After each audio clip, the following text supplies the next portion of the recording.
Hey everyone, per your requests, I'm starting Soul Land 5, The Rebirth of Tang San. If you're able to, please support me on PayPal to help me stay active. Thank you. Now let's get back to the story of Soul Land 5, The Rebirth of Tang San audio series. Chapter 981. Because I was one of the mutated ones myself in my previous life, I understand how much pain they are enduring. Possible, I hope you can buy it. Call me selfish, but I want you to help it find release. For it, death might be the best outcome. In any case, it would be much better than enduring endless torment and insanity. While Crystalline spoke to Tang San, the bidding price surpassed 10,000 amethystin coins. Spending more than 10,000 just to buy a scourge dragon and bring it back for euthanasia? That seemed a bit much. 10,000 amethystin coins was a fortune. But Tang San could sense Crystalline's sorrow. Clearly, whatever experiments she had endured must have come with unimaginable suffering. I promise it won't be completely useless. I can replicate its destructive energy and help you in future battles. The attribute of its energy is very special and powerful. You keep saying destructive this and that, but you're not exactly correct, Tang San said softly. Its energy attribute is not just destruction but annihilation, the opposite of creation. Crystalline was momentarily stunned. She had not expected Tang San to tell her something new about one of her own fellow dragons. Annihilation, you say? Yes. You are right that your kin is special. Annihilation energy isn't something that just randomly pops up. It's something exclusive to divine realms, and in principle, it shouldn't even exist in a mortal plane. By all rights, it should have long since destroyed this dragon's body from the inside. Yet it endured and survived, which is truly incredible. If I could bring it back to my divine realm, it might truly regain its sanity and be able to live properly. I have to tell you this. This scourge dragon's will to survive might just be the strongest I've ever seen. It really doesn't want to die. Otherwise, it would have been the easiest thing in the world for it to end its own life. It's just that it can't control its annihilation power. I can bid for it and try to help it. At the very least, I could ease some of its pain. When I regain my full strength, I can consider taking it back with me. Annihilation was one of the most fundamental forces in the cosmos, coexisting on the same level with creation. In any divine realm, creation and annihilation were always at the core of the world's growth and evolution. In spite of what seemed obvious, if a divine realm lacked this force to erase what was useless and temper growth, it could not endure for long, much less for all eternity. In Tang San's divine realm, there existed both a god of life seat and a god of annihilation seat, and both the goddess of life and the god of annihilation were god kings in their own right. If this dragon that could control annihilation energy could be brought back and entrusted to the god of annihilation for care, it would benefit the divine realm quite a bit. As for this dragon's exact condition, Tang San had to take his time to carefully observe it and see whether he could offer any help. But it was clear that no low bid would secure this creature. 11,000 amethystin coins from VIP Room 1. The Scorching Sunflowers placed another bid.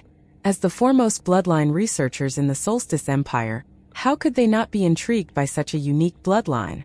11,100 amethystin coins. Yet another bid from outside the VIP rooms. 12,000 amethystin coins from VIP Room 8. The sudden leap in price brought a momentary hush over the Ancestral Court's Grand Auction Hall. Everyone shared the same thought. Him again? Yes, once more it was Tang San. How was it always him?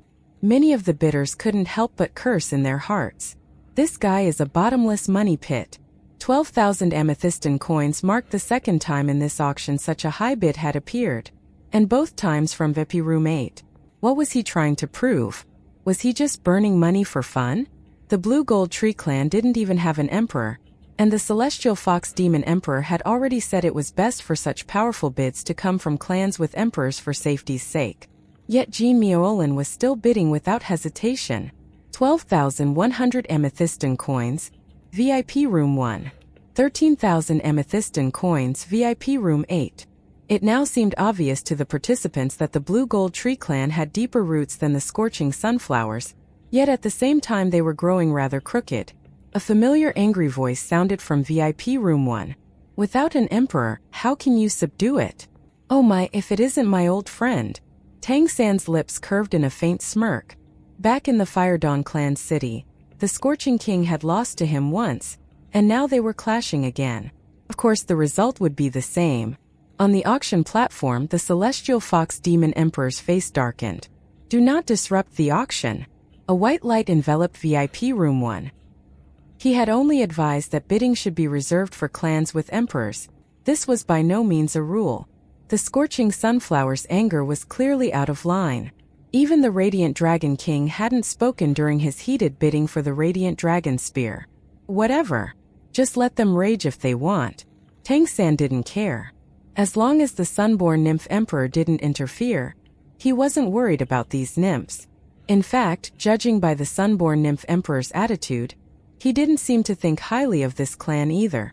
After all, any mutated bloodline's birth was a matter of life and death. They definitely felt some amount of kinship. Crystalline's reaction was direct proof. 13,000 amethystine coins first call.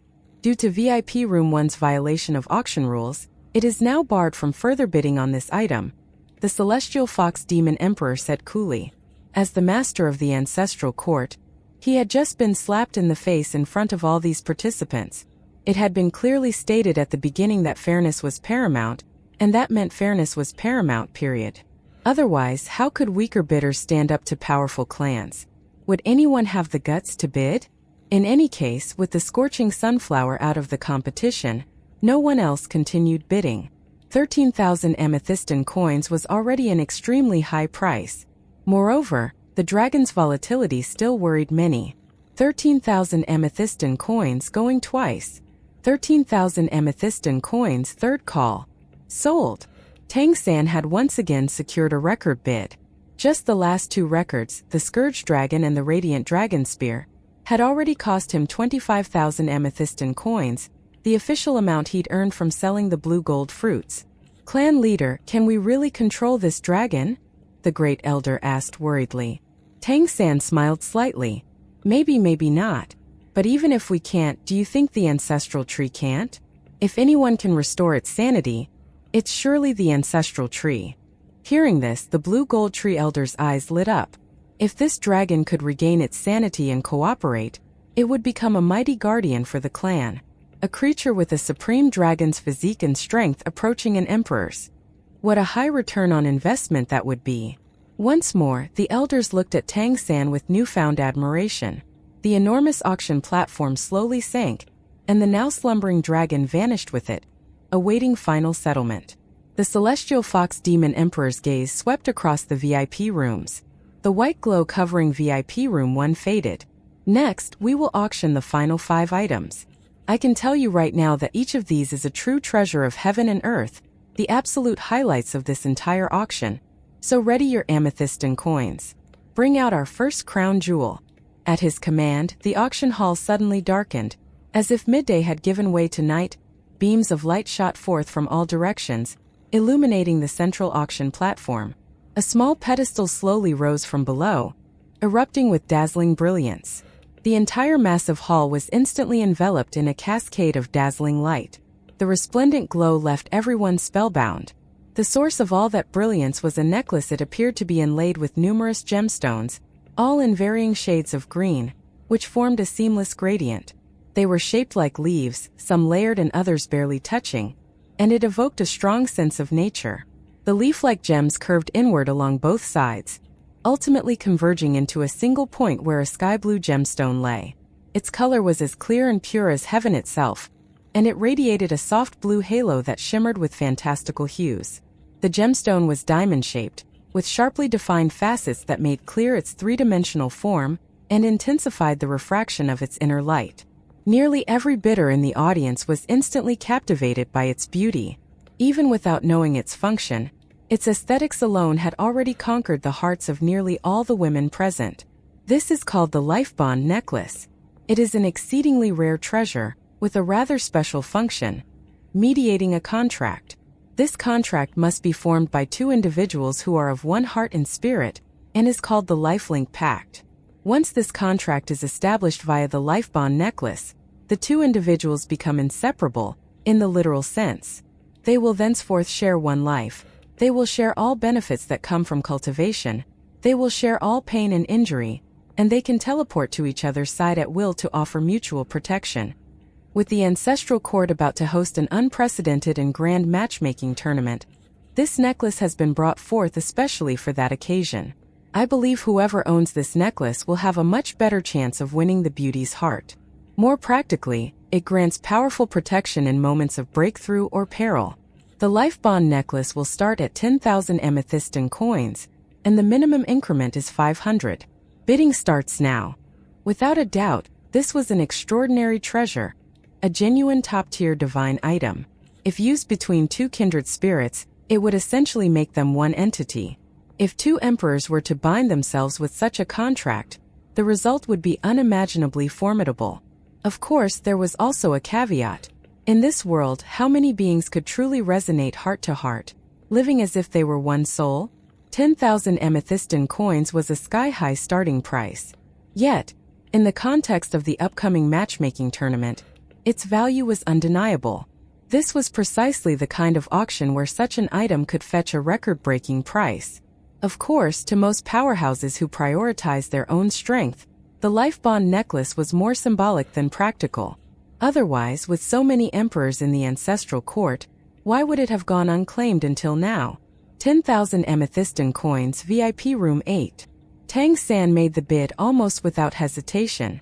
At that moment he'd forgotten all about the Heart of Nature, Black Tortoise Shield, and all the other priceless items he had already won. He was completely certain that, as far as he personally was concerned, this Life Bond necklace was the most crucial item in this entire mega-auction. Nothing else came even close. This necklace could bind his life to Mei Gongxi's, ensuring that the tragedy of losing her in their past life would never repeat. If they lived together, and if they died together, inseparable in life and death. Therefore, no matter the cost, he had to win this item. Meanwhile, in VIP Room 11, Mei Gongxi also became visibly emotional upon seeing this item. She too felt it was of unparalleled importance for her and Tang San. The matchmaking tournament was imminent. She could wait until the semifinals to participate, but Tang San would have to face a host of strong competitors from the very beginning. With this item, she could help Tang San shoulder injuries, and if danger arose, he could instantly return to her side. Moreover, their future path to emperorhood and Tang San's goal of regaining his status as a god king would be fraught with peril. The Life Bond necklace would be their ultimate safeguard. But when the Celestial Fox Demon Emperor announced the starting price, Mei Gongxi's heart sank. 10,000 amethystine coins was an astronomical sum, close to previous records. And if the starting price was that high, what would the final price reach? As expected, VIP Room 8, representing the Blue Gold Tree Clan, made the first move. For a moment she hesitated. 11,000 amethystine coins, VIP Room 1. The Celestial Fox Clan had entered the fray. They wouldn't dare do so without the Celestial Fox Demon Emperor's approval, showing how much even they coveted this item. And indeed, this necklace seemed tailor-made for the Celestial Fox Clan. If one of their members could form a lifelink pact with a powerful warrior, it would be a massive boost to their survival chances. Before reaching the 10th order, members of the Celestial Fox Clan were extremely fragile, and fortune alone could not always protect them. 12,000 amethystine coins, VIP Room 2. The Scorching Sunflower Clan joined the bidding. The moment they did, the Celestial Fox Demon Emperor's expression subtly shifted. To the emperors of the Empyrean Dominion, it didn't matter who won the necklace, so long as it didn't end up in the hands of the Sunborn Nymph Emperor. If he were to pair with the Earthshade Nymph Emperor using this item, who could possibly stand against them? Of course, the likelihood of such a pact was slim, given their age. The necklace's ability could only be used once. Once activated, it couldn't be reused, at least so far as he knew. Moreover, conflict between emperors was rare, so using it would be somewhat of a waste. 13,000 VIP Room 6. Sky-Splitting City entered the competition as well. Those who understood the necklace's true value knew exactly what was at stake. Using it to train a pair of top successors would yield exponential returns. It was best suited for grooming the next generation. For example, if Ning Chanen and Lan Maqian used this necklace, it would be a monumental boon to both the Behemoth and Golden Mammoth clans. It could even help them ascend to emperorhood. With Ning Chanen sharing her burdens and Lan Maqian's powerful offensive capabilities, They would hold an overwhelming edge in the battle for the throne. 15,000 VIP room 10. Even the dragon race had joined the bidding. Even though they hadn't been willing to pay this much for the radiant dragon spear, they now made a bold bid, raising the price by 2,000 at once. The radiant dragon spear had been a personal matter for Su and Yu, maybe a clan matter at most, but the value of this necklace was clear to the entire dragon race. Its importance was on a completely different scale, and that allowed him to use resources that would have otherwise been out of his reach. 20,000 VIP room 8. When that price echoed across the hall, the entire auction house erupted. He was back. The Blue Gold Tree clan leader, with his stupidly deep pockets and stupidly high determination, was back in business. Right on time to make some more noise. In an instant the bid had skyrocketed, and even when it reached the tens of thousands, the bidding continued. A simple calculation made it clear. What the Blue Gold Tree clan was spending now was no longer the profits from selling the blue gold fruit the other day, but their true foundation. Many of the powerful clans had been saving their strength specifically for the final few highlight items. Everyone knew that the real treasures were always held for last, and these final items might even influence the rankings in the battle for the throne. Sure enough, this fifth-to-last item was already a top-tier treasure. Then what about the ones that followed? Surely they would be even more extraordinary. 20,000 amethystine coins. This was truly an astronomical number. Inside VIP room 11, Mei Gongzi heard this bid, and though Luo Qingzhu signaled that she could keep going, Kali City certainly had that much wealth, Mei Gongzi still chose to withdraw. She was not just Mei Gongzi. She was the lord of a city, the leader of the Peacock Demon clan. She couldn't spend her entire clan's fortune on a personal whim. The Etherhorn Merchant Association under Kali City was wealthy, but she couldn't be selfish. Tang San, on the other hand, felt no such psychological burden. Not only was his wallet stuffed to the brim, but it wasn't even his own money that he was spending.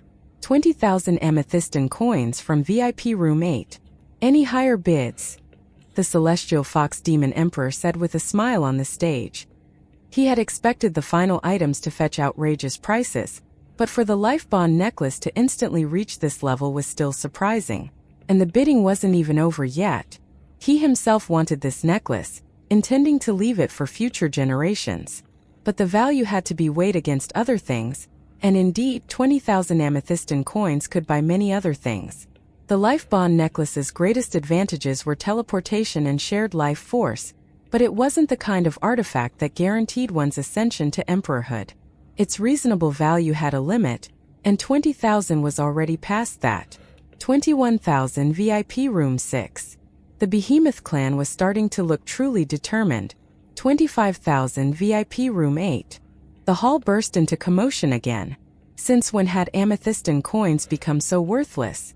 Did that guy think the prices were in demon shards? At this moment, everyone gained a new understanding of the Blue Gold Tree clan's wealth. No, this clearly wasn't a bluff. No one raised the price by such a margin unless they were ready to pay. No one dared cause trouble at such a prestigious auction, not after an example had just been made of the very prestigious Scorching Sunflower clan. That meant the Blue Gold Tree clan truly could afford it. 25,000 amethystine coins, any higher offers? The Celestial Fox Demon Emperor asked again, glancing instinctively toward VIP room 8. Inside, Tang San remained calm. No matter the cost, he was determined to obtain this necklace. Little Mei, this time no matter what, I won't let you leave me again. None of the Blue Gold Tree clan elders voiced objections. In fact, they were visibly excited. To them, this divine item was something their clan truly needed. Unlike the other city lords, Tang San was still young and had just taken over as clan leader. The Blue Gold Tree clan was known for their longevity. If Tang San could form a life bond with a powerful individual, it would significantly increase his chances of living that full lifespan, paving the way for even greater future growth for the clan. Was 25,000 expensive? Yes.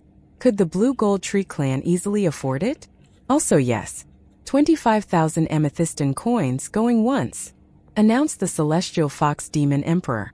Inside VIP room 6, Lan Maqian of the Behemoth clan clenched her fists in frustration. Just before the item went up for auction, the sky-splitting Demon Emperor had privately told them to bid if they could secure it under 25,000. Obviously, the item would be perfect for her and Ning Chenen. Though Jinongwa was both the clan leader of the Behemoth clan and city lord of Sky-Splitting City, he couldn't defy the emperor's command. He had to bid. But now that the price had reached 25,000, he would not go any further. No matter how close Lan Machin was to him, she was his cousin after all.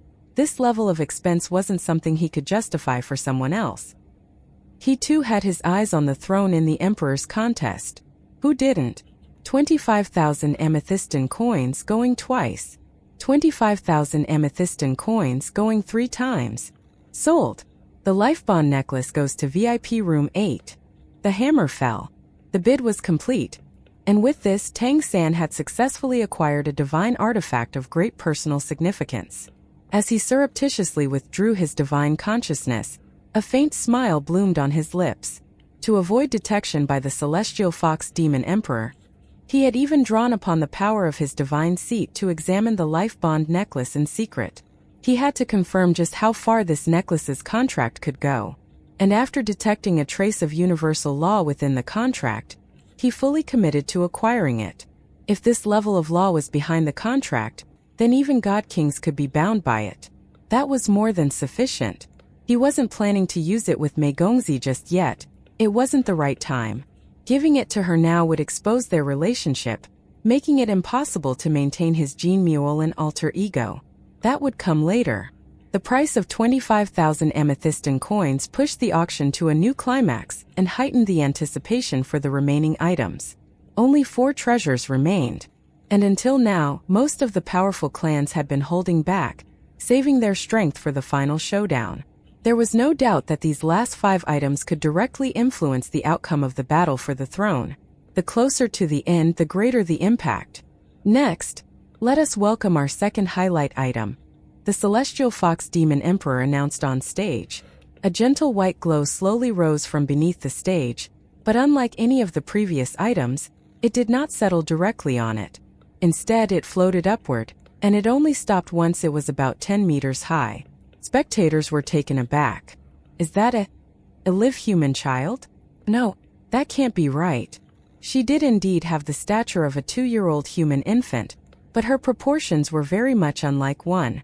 In fact, she looked more like a delicate porcelain doll modeled after a teenage girl.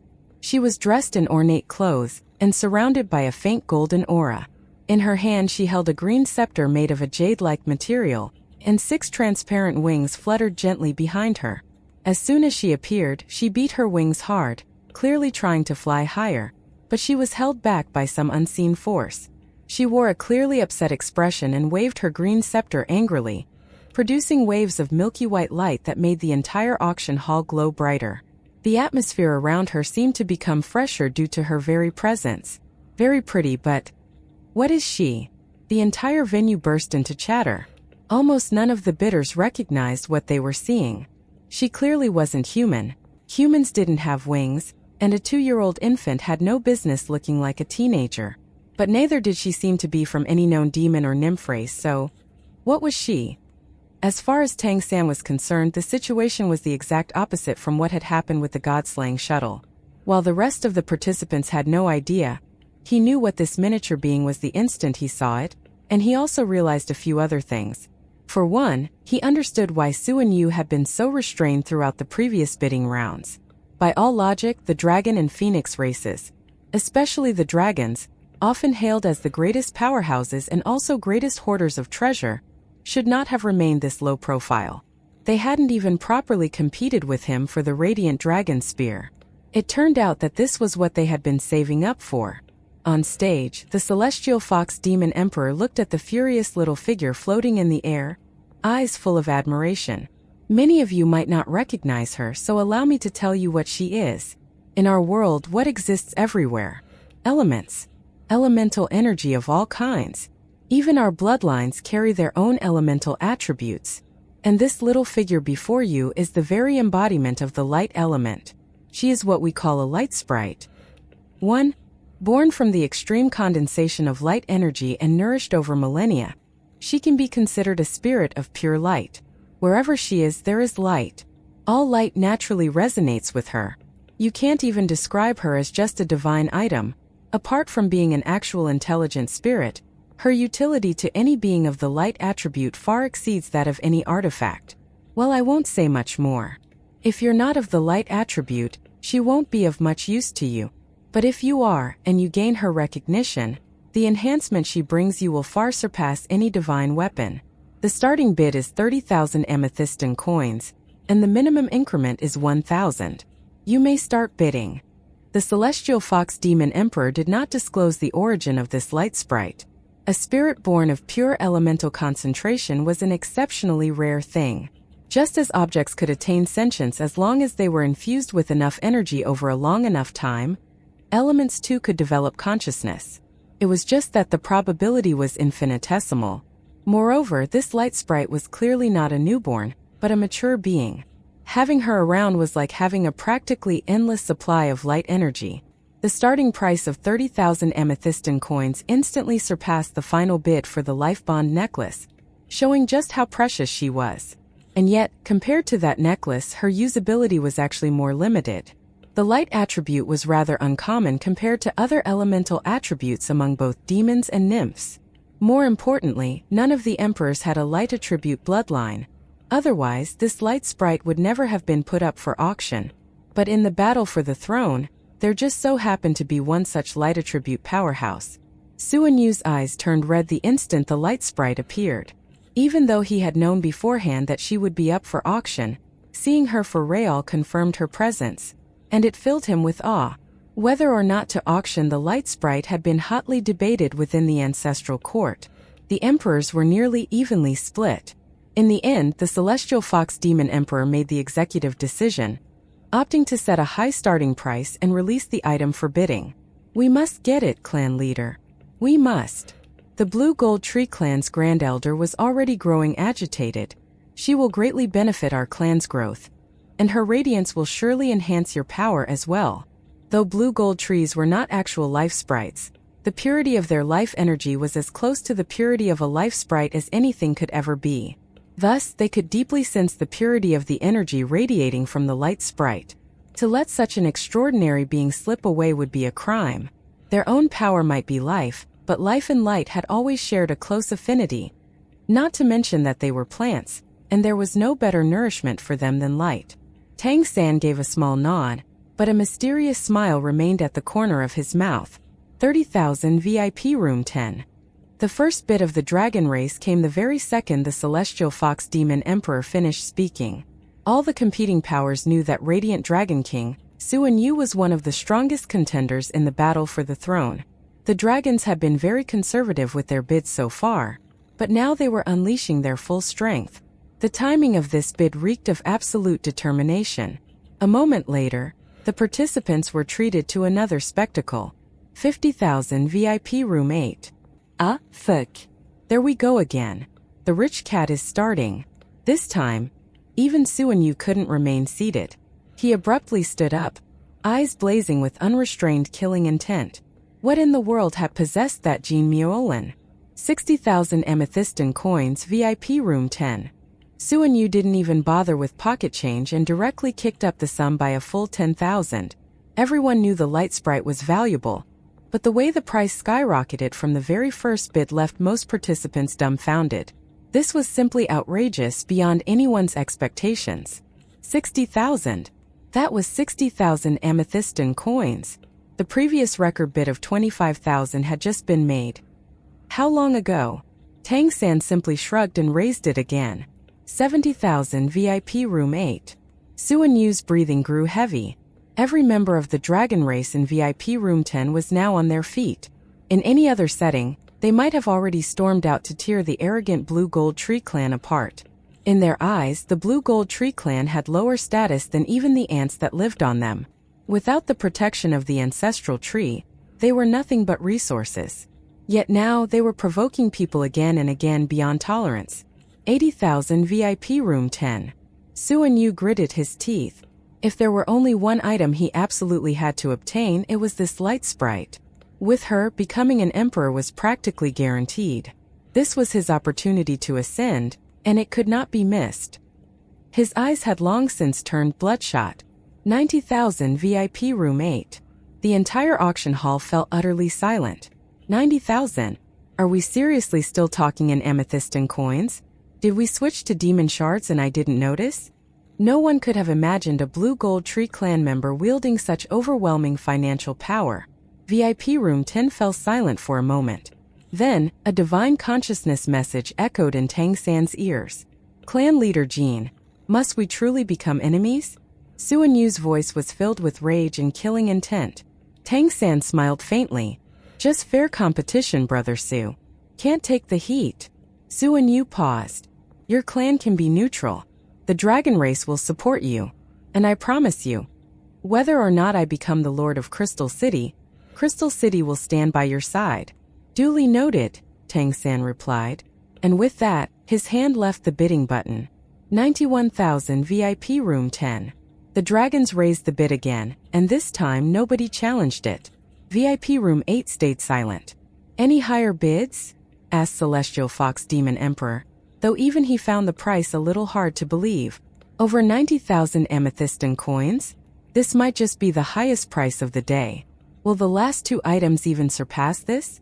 He had a rough idea of the dragon race's total assets.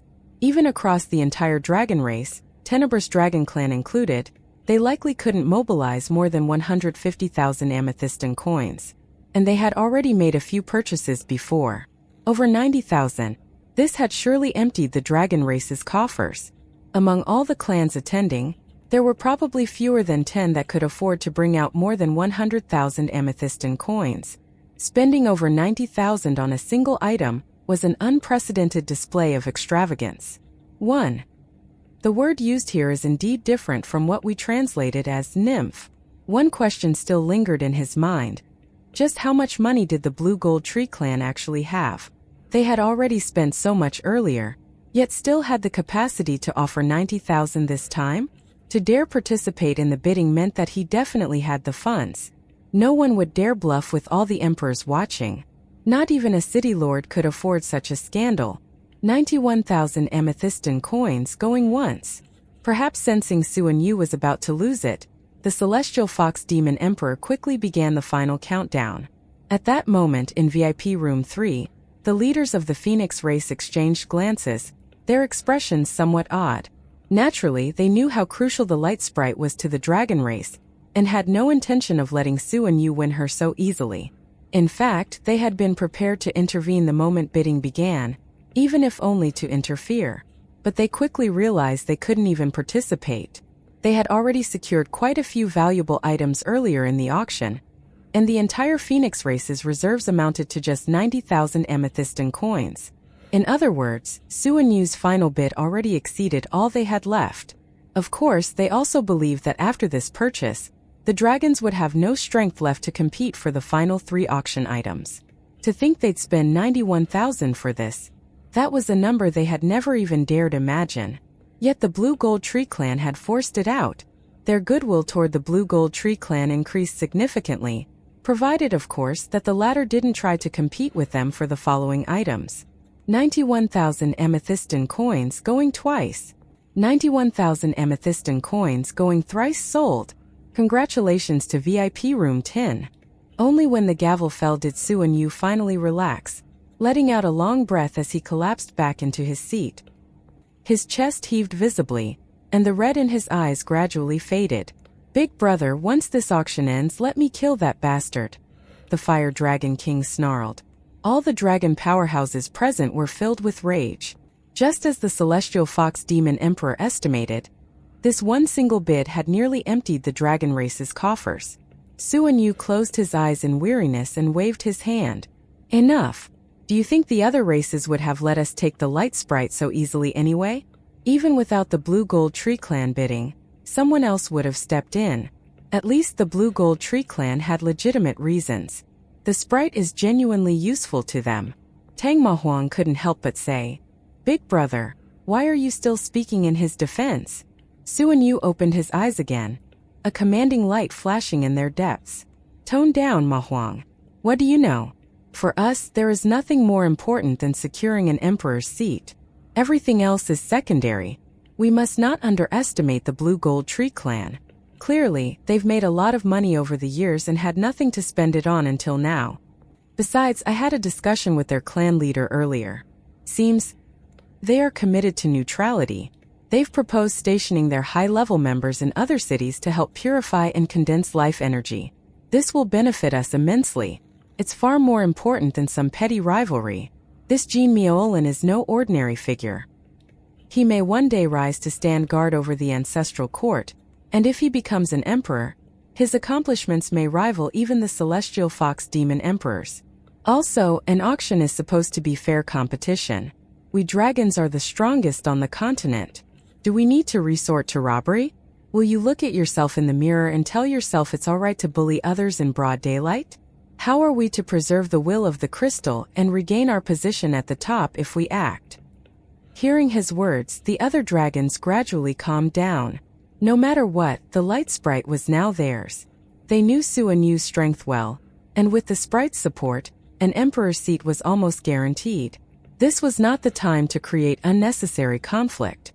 Meanwhile, in VIP Room 8, the discussion was somewhat different. Big brother, you really just gave up like that? It's not like we don't have the money.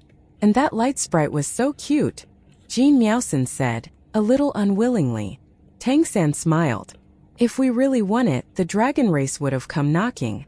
Didn't you see how desperate they were? And besides, I had a little chat with Su and Yu just now.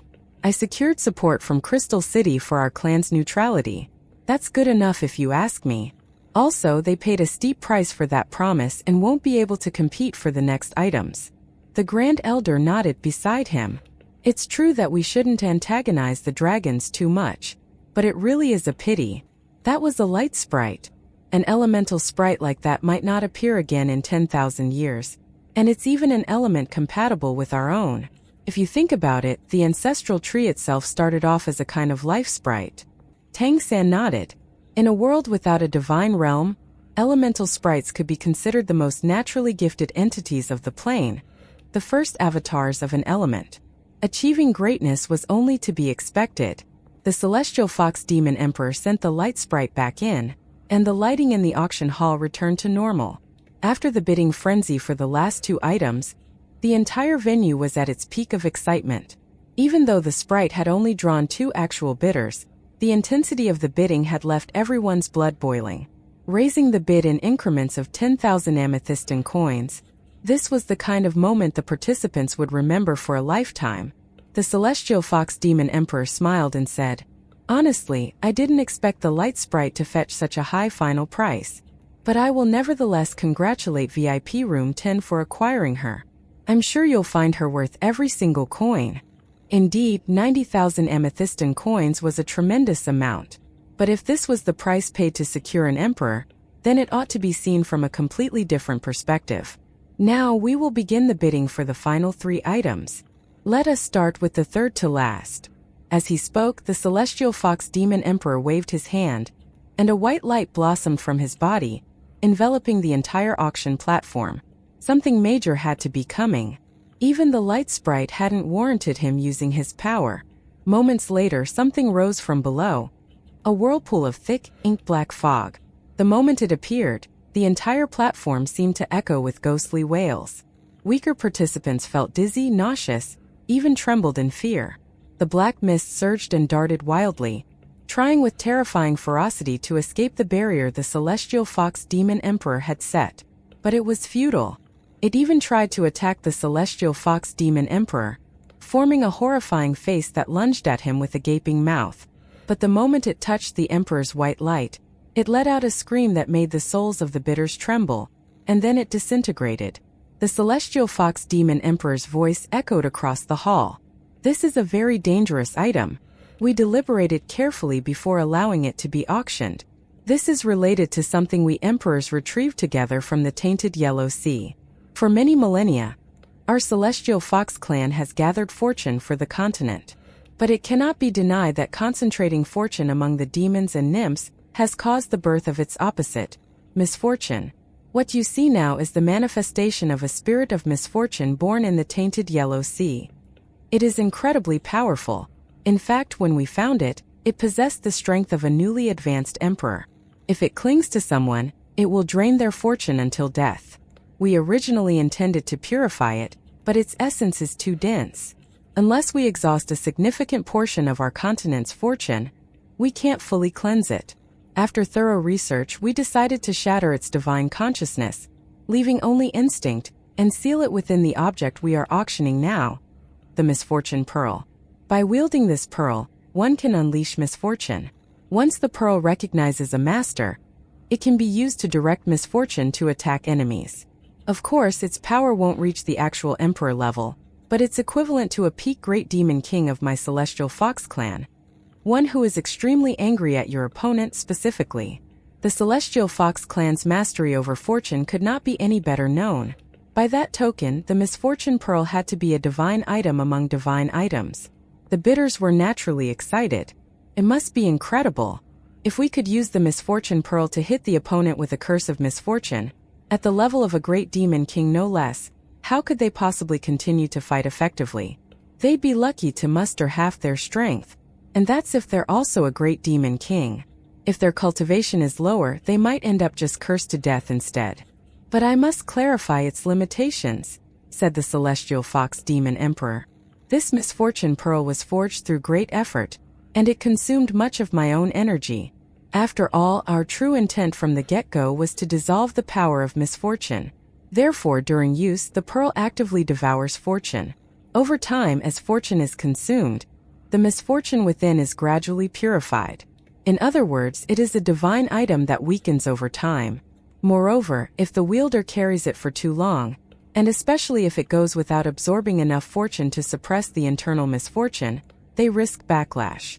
This is something to be extremely cautious of. However, as of now, it is in peak condition. As he spoke, the Celestial Fox Demon Emperor extended his right foot and lightly tapped the floor before him. Instantly, a massive white array unfurled beneath him. A powerful suction force emerged from under his feet, pulling the fierce black mist, the very essence of misfortune, toward him like 1,000 rivers returning to the sea. He raised his hand, and a milky white pigeon egg-sized pearl appeared in his palm. The black mist surged into it, and very soon, the once white pearl had turned as black as ink. This was a top-tier divine artifact, rare and bizarre beyond comparison. In VIP Room 8, Tang San narrowed his eyes as he watched the transformation of the pearl. So, the Celestial Fox Demon Emperor had long since realized the consequences of overaccumulating fortune. Who knew when he had crafted this orb? But even now, the clan's accumulation of fortune was clearly still inflicting misfortune on all races outside the demon continent. The Sea Plague was a clear result of this. What a scheme! Whoever possessed the Misfortune Pearl would gain a powerful edge in the battle for the throne. Misfortune afflicted during battle could sap even the strongest great demon kings of their advantage, and each application of misfortune would gradually cleanse the pearl, drawing out the harmful energies. Since the Celestial Fox clan would not be participating in the competition, it had nothing to lose. But once afflicted, the victim wouldn't just suffer for the duration of the battle. Misfortune would linger, continuing to sap their luck over time. A devious artifact, indeed. If the pearl was used frequently in the battle for the throne, the misfortune within would be significantly reduced, rendering it safe again for the Celestial Fox Demon Emperor. Without a doubt, the pearl was created using the Celestial Fox Demon Emperor's own luck. Only someone of his cultivation could contain such concentrated misfortune. If that misfortune wasn't released and purified in time, he himself would become the victim of its backlash. In an ideal world, Tang San would have secured the pearl himself, sealed it away, and waited for the backlash to strike the Celestial Fox Demon Emperor. But after brief contemplation, he understood he couldn't do that. Whoever won the Misfortune Pearl would surely be monitored closely by the Celestial Fox Demon Emperor, and perhaps even pressured to use it. Now was not the time for Tang San to draw such scrutiny. He couldn't afford to be under that gaze, so let him go through with it. After all, the ones whose fortune would be drained were demons and nymphs. The starting bid is 30,000 amethystine coins, and the minimum increment is 1,000. You may begin, announced the Celestial Fox Demon Emperor. 30,000 amethystine coins, VIP Room 1. The first to bid was the Celestial Fox clan itself. 31,000 VIP Room 6. The Behemoth clan entered the fray as well. With only 3 items remaining, all the major powers began bidding without restraint. In VIP Room 11, Mei Gongzi was hesitating under the persuasion of Luo Qingzhu. But just then, a low voice sounded in her mind. Don't. It invites fate and entanglements you don't want to have. Hearing this, she immediately felt at ease. She whispered something to her 2 mothers. Then she proceeded to sit down and wait. That voice, of course, wasn't Tang San's. He wouldn't risk revealing himself by using his divine consciousness here.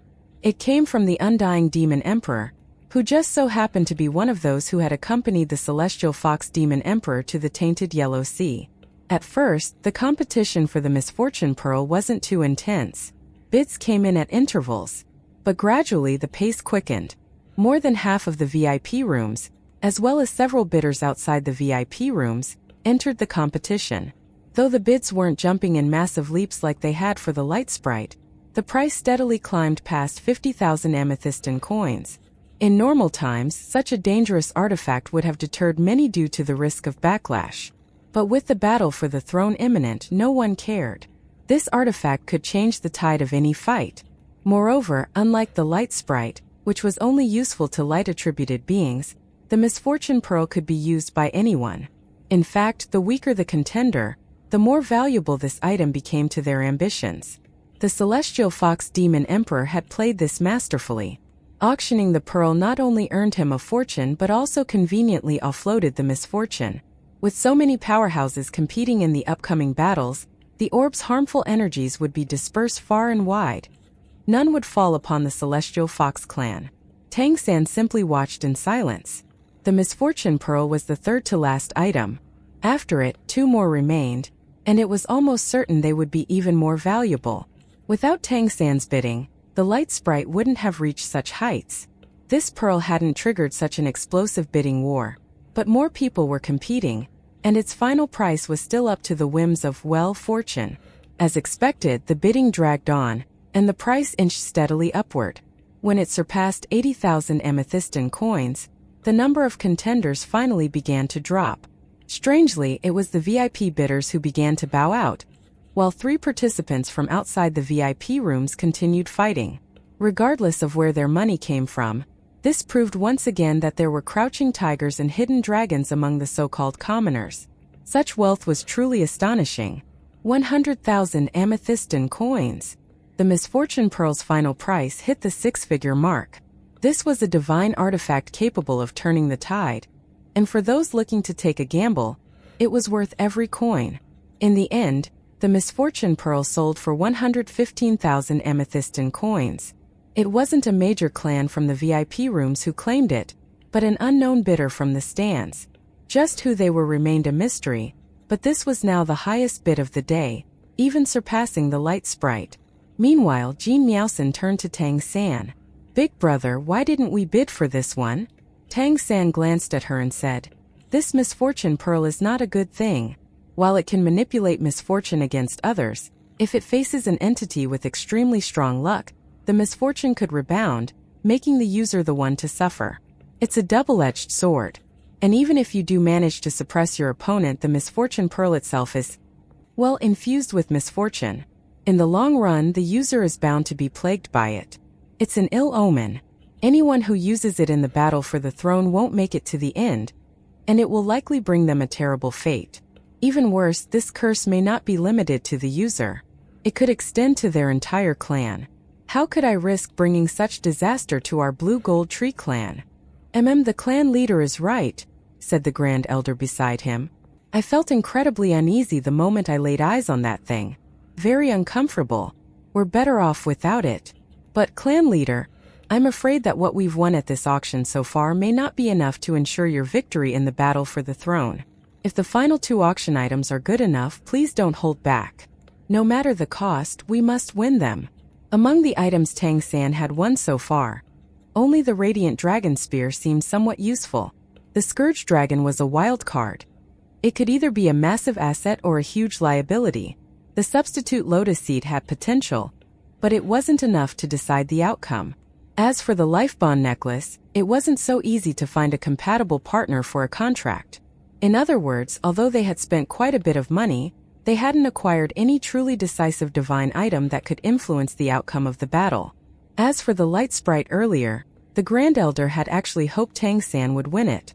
Light and life attributes had always been in good harmony. If they could have obtained it, it might have brought everyone significant enhancement. But ultimately, Tang San had yielded to the dragon race, which was understandable. The dragon race was powerful. Making enemies of them was not wise. The Grand Elder was a bit disheartened. The Blue Gold Tree clan simply wasn't suited for combat. Even at a grand auction, they couldn't turn the tide. Money couldn't solve everything. After the Misfortune Pearl fetched such a high price, the Celestial Fox Demon Emperor was in excellent spirits and even promised to include a chunk of Fortune Stone as a bonus, a charm to help mitigate the backlash from the Misfortune Pearl. Next, the second to last item. We are approaching our grand finale, and this piece will surely surprise everyone present. In fact, I can guarantee you that not a single one of you has ever laid eyes upon this unique thing. Present the item. The auction was drawing to a close, and without a doubt, the most exciting and thrilling moment of the 3-day event was about to arrive. By this point, every bidder had already forgotten their fatigue. They were all fully immersed in eager anticipation of this final item's appearance. A soft light began to radiate from below, and with it, a cylindrical pillar slowly emerged from beneath the stage. It seemed to be quite large, soon protruding over 10 meters above the platform and still rising. Seeing the pillar, Tang San opened his eyes wide in astonishment and couldn't help but stretch his neck forward, as if to see better. Huh, isn't that a celestial pillar? What the heck is that thing doing here? But wait, why did he say none of us has ever seen this before? Every city lord knows what it is. The ancestral court was actually auctioning off a celestial pillar? What did this mean? Were they selling their own legacy now? Was that even allowed? Just to make money, were they really willing to do anything? The pillar continued to rise, seeming like it might pierce the sky itself. 100 meters, 200, 300. Once it surpassed 400 meters in height, Tang San's expression turned solemn. He was starting to understand what the Celestial Fox Demon Emperor had meant. When Tang San underwent his City Lord evaluation, all the celestial pillars had reached out to him and offered to commune with him. Thus, he had a very good idea of the number of pillars, their size, and who they represented. And he was certain that this pillar had not been there at the time. There were very few celestial pillars over 400 meters tall. Anybody would have remembered them. This was not one of them. The pillar looked bare. It was a plain silver-white cylinder that gave off a distinct metallic sheen, and that was that. It bore no other features whatsoever. No coiled dragons, no crouching tigers, no soaring phoenixes, none of the distinct racial markings other celestial pillars had. It was simply a straight column. Yet the aura it emitted was unmistakable to Tang San, so there could be no mistake as to what it was. A celestial pillar that was not kept in the council hall? What is this? The pillar continued to rise until it reached 450 meters, at which point it finally stopped, standing tall and radiant at the center of everyone's gaze. Many of the bidders below didn't even know what it was. But within the VIP rooms, the city lords indeed recognized it, just like Tang San. They had all once experienced communion with one celestial pillar or another before their evaluation. The Celestial Fox Demon Emperor now had a solemn look on his face, very different from his previously cheerful expression. Many of you bidders may not know what this is. Allow me to give you a simple introduction. All city lords here should have seen something similar. That's right, this is a celestial pillar. The moment one becomes an emperor, a celestial pillar is born that carries a trace of their divine consciousness. And once they fall, this provides a path for their descendants to inherit their legacy. It is the mark left by an emperor on this world, and giving rise to one is the highest honor for any demon or nymph. Each city lord, upon coming to the ancestral court for their evaluation, is allowed 3 days to be acknowledged by a celestial pillar. If they are chosen, they will receive a portion of its inheritance. This has been a tradition of the ancestral court for generations. This is a privilege exclusive to city lords. Even leaders of first-tier clans do not enjoy it. And the celestial pillar before you is extremely special. There is a reason I said none of you has ever seen anything like it, and I believe some of the city lords must have already noticed. This is not one of the celestial pillars in the council hall, but rather a truly unique one. And it is unique because it was not created by a demon or a nymph. To be precise, the emperor it represents was the only emperor in history who was neither. The crowd erupted in an uproar. In the recorded history of the demon continent, only demons and nymphs had ever become emperors. Never had there been an emperor from any other race. And yet now, the celestial fox demon emperor was saying that there actually had been someone who achieved it, and this person had even left behind a celestial pillar. The city lords were especially shocked. A celestial pillar over 450 meters tall would easily be among the top 10, maybe top 5. The celestial fox demon emperor's gaze deepened. That emperor was a human. Yes, a human. One of those you know as slaves, servants, and vassals. Unbelievable, isn't it? So weak, so devoid of natural talent, and yet this human ascended to the peak of this world. He became an emperor, and a powerful one at that. In VIP room 11, Mei Gongzi suddenly stood up in shock. In VIP room 8, Tang San's eyes narrowed to slits. He finally understood why the celestial fox demon emperor had always been so wary of humans. As it turned out, it wasn't just fear of a distant possibility, but knowledge of historical fact that could well repeat once more. Once upon a time, a human had truly ascended to emperorhood. The celestial fox demon emperor continued. This human walked a path none of us could have imagined. He had no bloodline power and no innate gifts. He was just an ordinary man. He was a blacksmith by trade and he forged weapons. Through diligence and ingenuity, he created many new materials, invented many new weapons, and gradually earned a name for himself. Because the weapons he forged were exceptional, he gradually accumulated quite a bit of wealth. To forge even better weapons, he began experimenting with collecting the blood of various powerful races and infusing it into his forging process. As a result, he crafted weapons that were actually somewhat sentient and far more powerful. However, due to his own lack of strength, there was still a limit. He could never truly forge something supremely powerful. But he was unwilling to accept that, and he continued his research. Eventually, he discovered a special metallic alloy, and he found that it could temporarily absorb someone's blood, and through it, also absorb bloodline power. Although the abilities it reproduced were significantly weaker than the originals, the fact of the matter was that they did indeed manifest. Naturally, he thought that in order to produce greater power, he should utilize the powers of stronger beings in his forging process. He began to research this special metal, studying how to make its ability to absorb and reproduce power greater and more controllable. This research spanned 50 years. After 50 years, he finally succeeded. From this alloy, he crafted thin sheets, not unlike paper. By having these sheets of metal absorb the blood of beings with special abilities, he could briefly wield those abilities himself to assist with his forging. Creating divine weapons had always been his dream. But what he didn't realize was that this paper he had crafted was already the prototype of a divine item. Once he imprinted over 100 different bloodline abilities onto such papers and attempted to fuse them, something miraculous happened.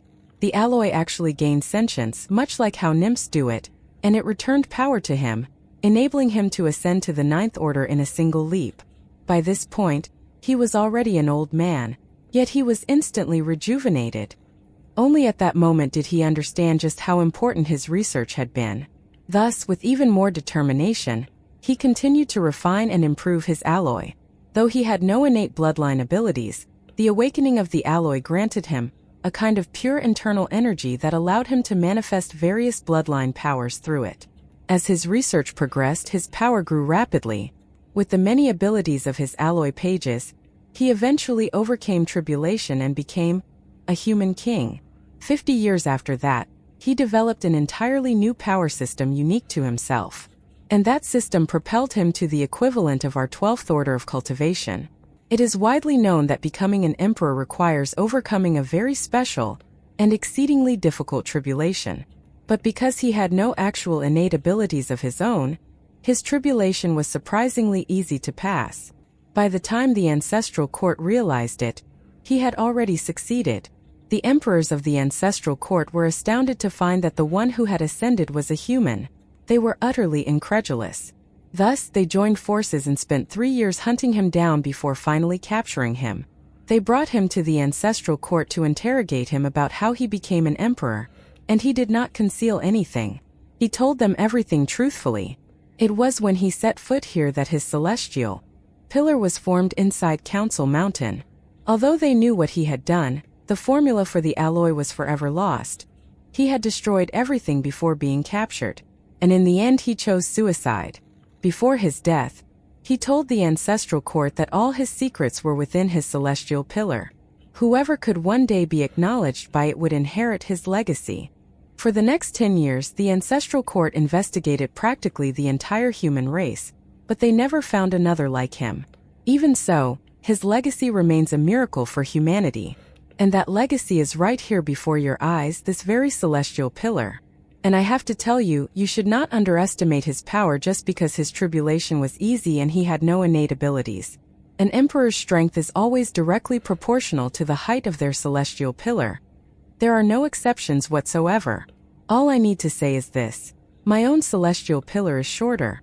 That should give you an idea of how powerful this human once was. None of us can guarantee that this celestial pillar will pass its legacy on to you. Still, the ancestral court has decided to bring it out for auction. The winning bidder may attempt to gain acknowledgement from the pillar at any time, and their clansmen may also try. But the celestial pillar must remain in the ancestral court. The winning clan will be the only one allowed to attempt recognition in the future. So this auction is not actually for a sale but for a view, if I may call it that. This is the complete legacy of an emperor, and if the legacy is passed on, I believe it will practically guarantee ascension to emperorhood. However, I must warn you that so far, no one has succeeded in being acknowledged by it. We even had some humans try it and they all failed, so please keep that in mind. At the same time, the ancestral court can guarantee that the energy contained within this celestial pillar absolutely matches its height. The starting bid is 50,000 amethystine coins. The minimum increment is 1,000. You may begin. Whether it was Tang San, Mei Gongzi, or everyone else in the auction hall, the celestial fox demon emperor's story shook them to the core. A human once ascended to become an emperor without any bloodline power, relying solely on intelligence and ingenuity. What an unbelievable feat! Tang San and Mei Gongzi also had an entirely different thought, however. Abilities that could be used without innate bloodline power. That was precisely what they had been seeking. A cultivation method that could be passed down within the human race. His hand clenched into a fist, then slowly relaxed. He felt that the celestial fox demon emperor had deliberately brought out such an item at this time in order to target Mei Gongzi, who apart from her would feel compelled to bid for it. And what would happen if she were to win this item? Taking a deep breath, he resolved that under no circumstances could Mei Gongzi be allowed to win this item. Otherwise, the celestial fox demon emperor, and by extension the entire ancestral court, would surely become even more wary of her. Perhaps they would even take action against Kali City again in the near future. If there is to be danger, let it fall on me first. In VIP room 11, Mei Gongzi turned to Luo Qingzhu. Second mother, how much do we have?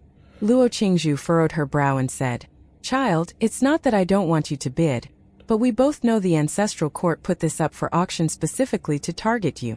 You know the celestial fox demon emperor has always been extremely cautious of you. The ancestral court does not look favorably upon your human bloodline. Telling this story today was meant to emphasize exactly that. If you win this item, then whether you obtain the legacy or not, you will become even more of a liability in their eyes. Mei Gongzi's lips pressed into a tight line. After a long silence, she said solemnly, Second mother, this is a legacy left behind by a human predecessor at the cost of his life. I know that if I win this item, I will be more heavily scrutinized by the ancestral court. But if I give up on it, I will regret it for the rest of my life. The entire humanity will regret it. If this pillar truly contains the secrets to a power that ordinary humans can inherit, then it could change the future of our race. Luo Qingzhu let out a long sigh and said, In the end, you still think of yourself as human. Is being human really so wonderful? Mei Gongzi fell silent.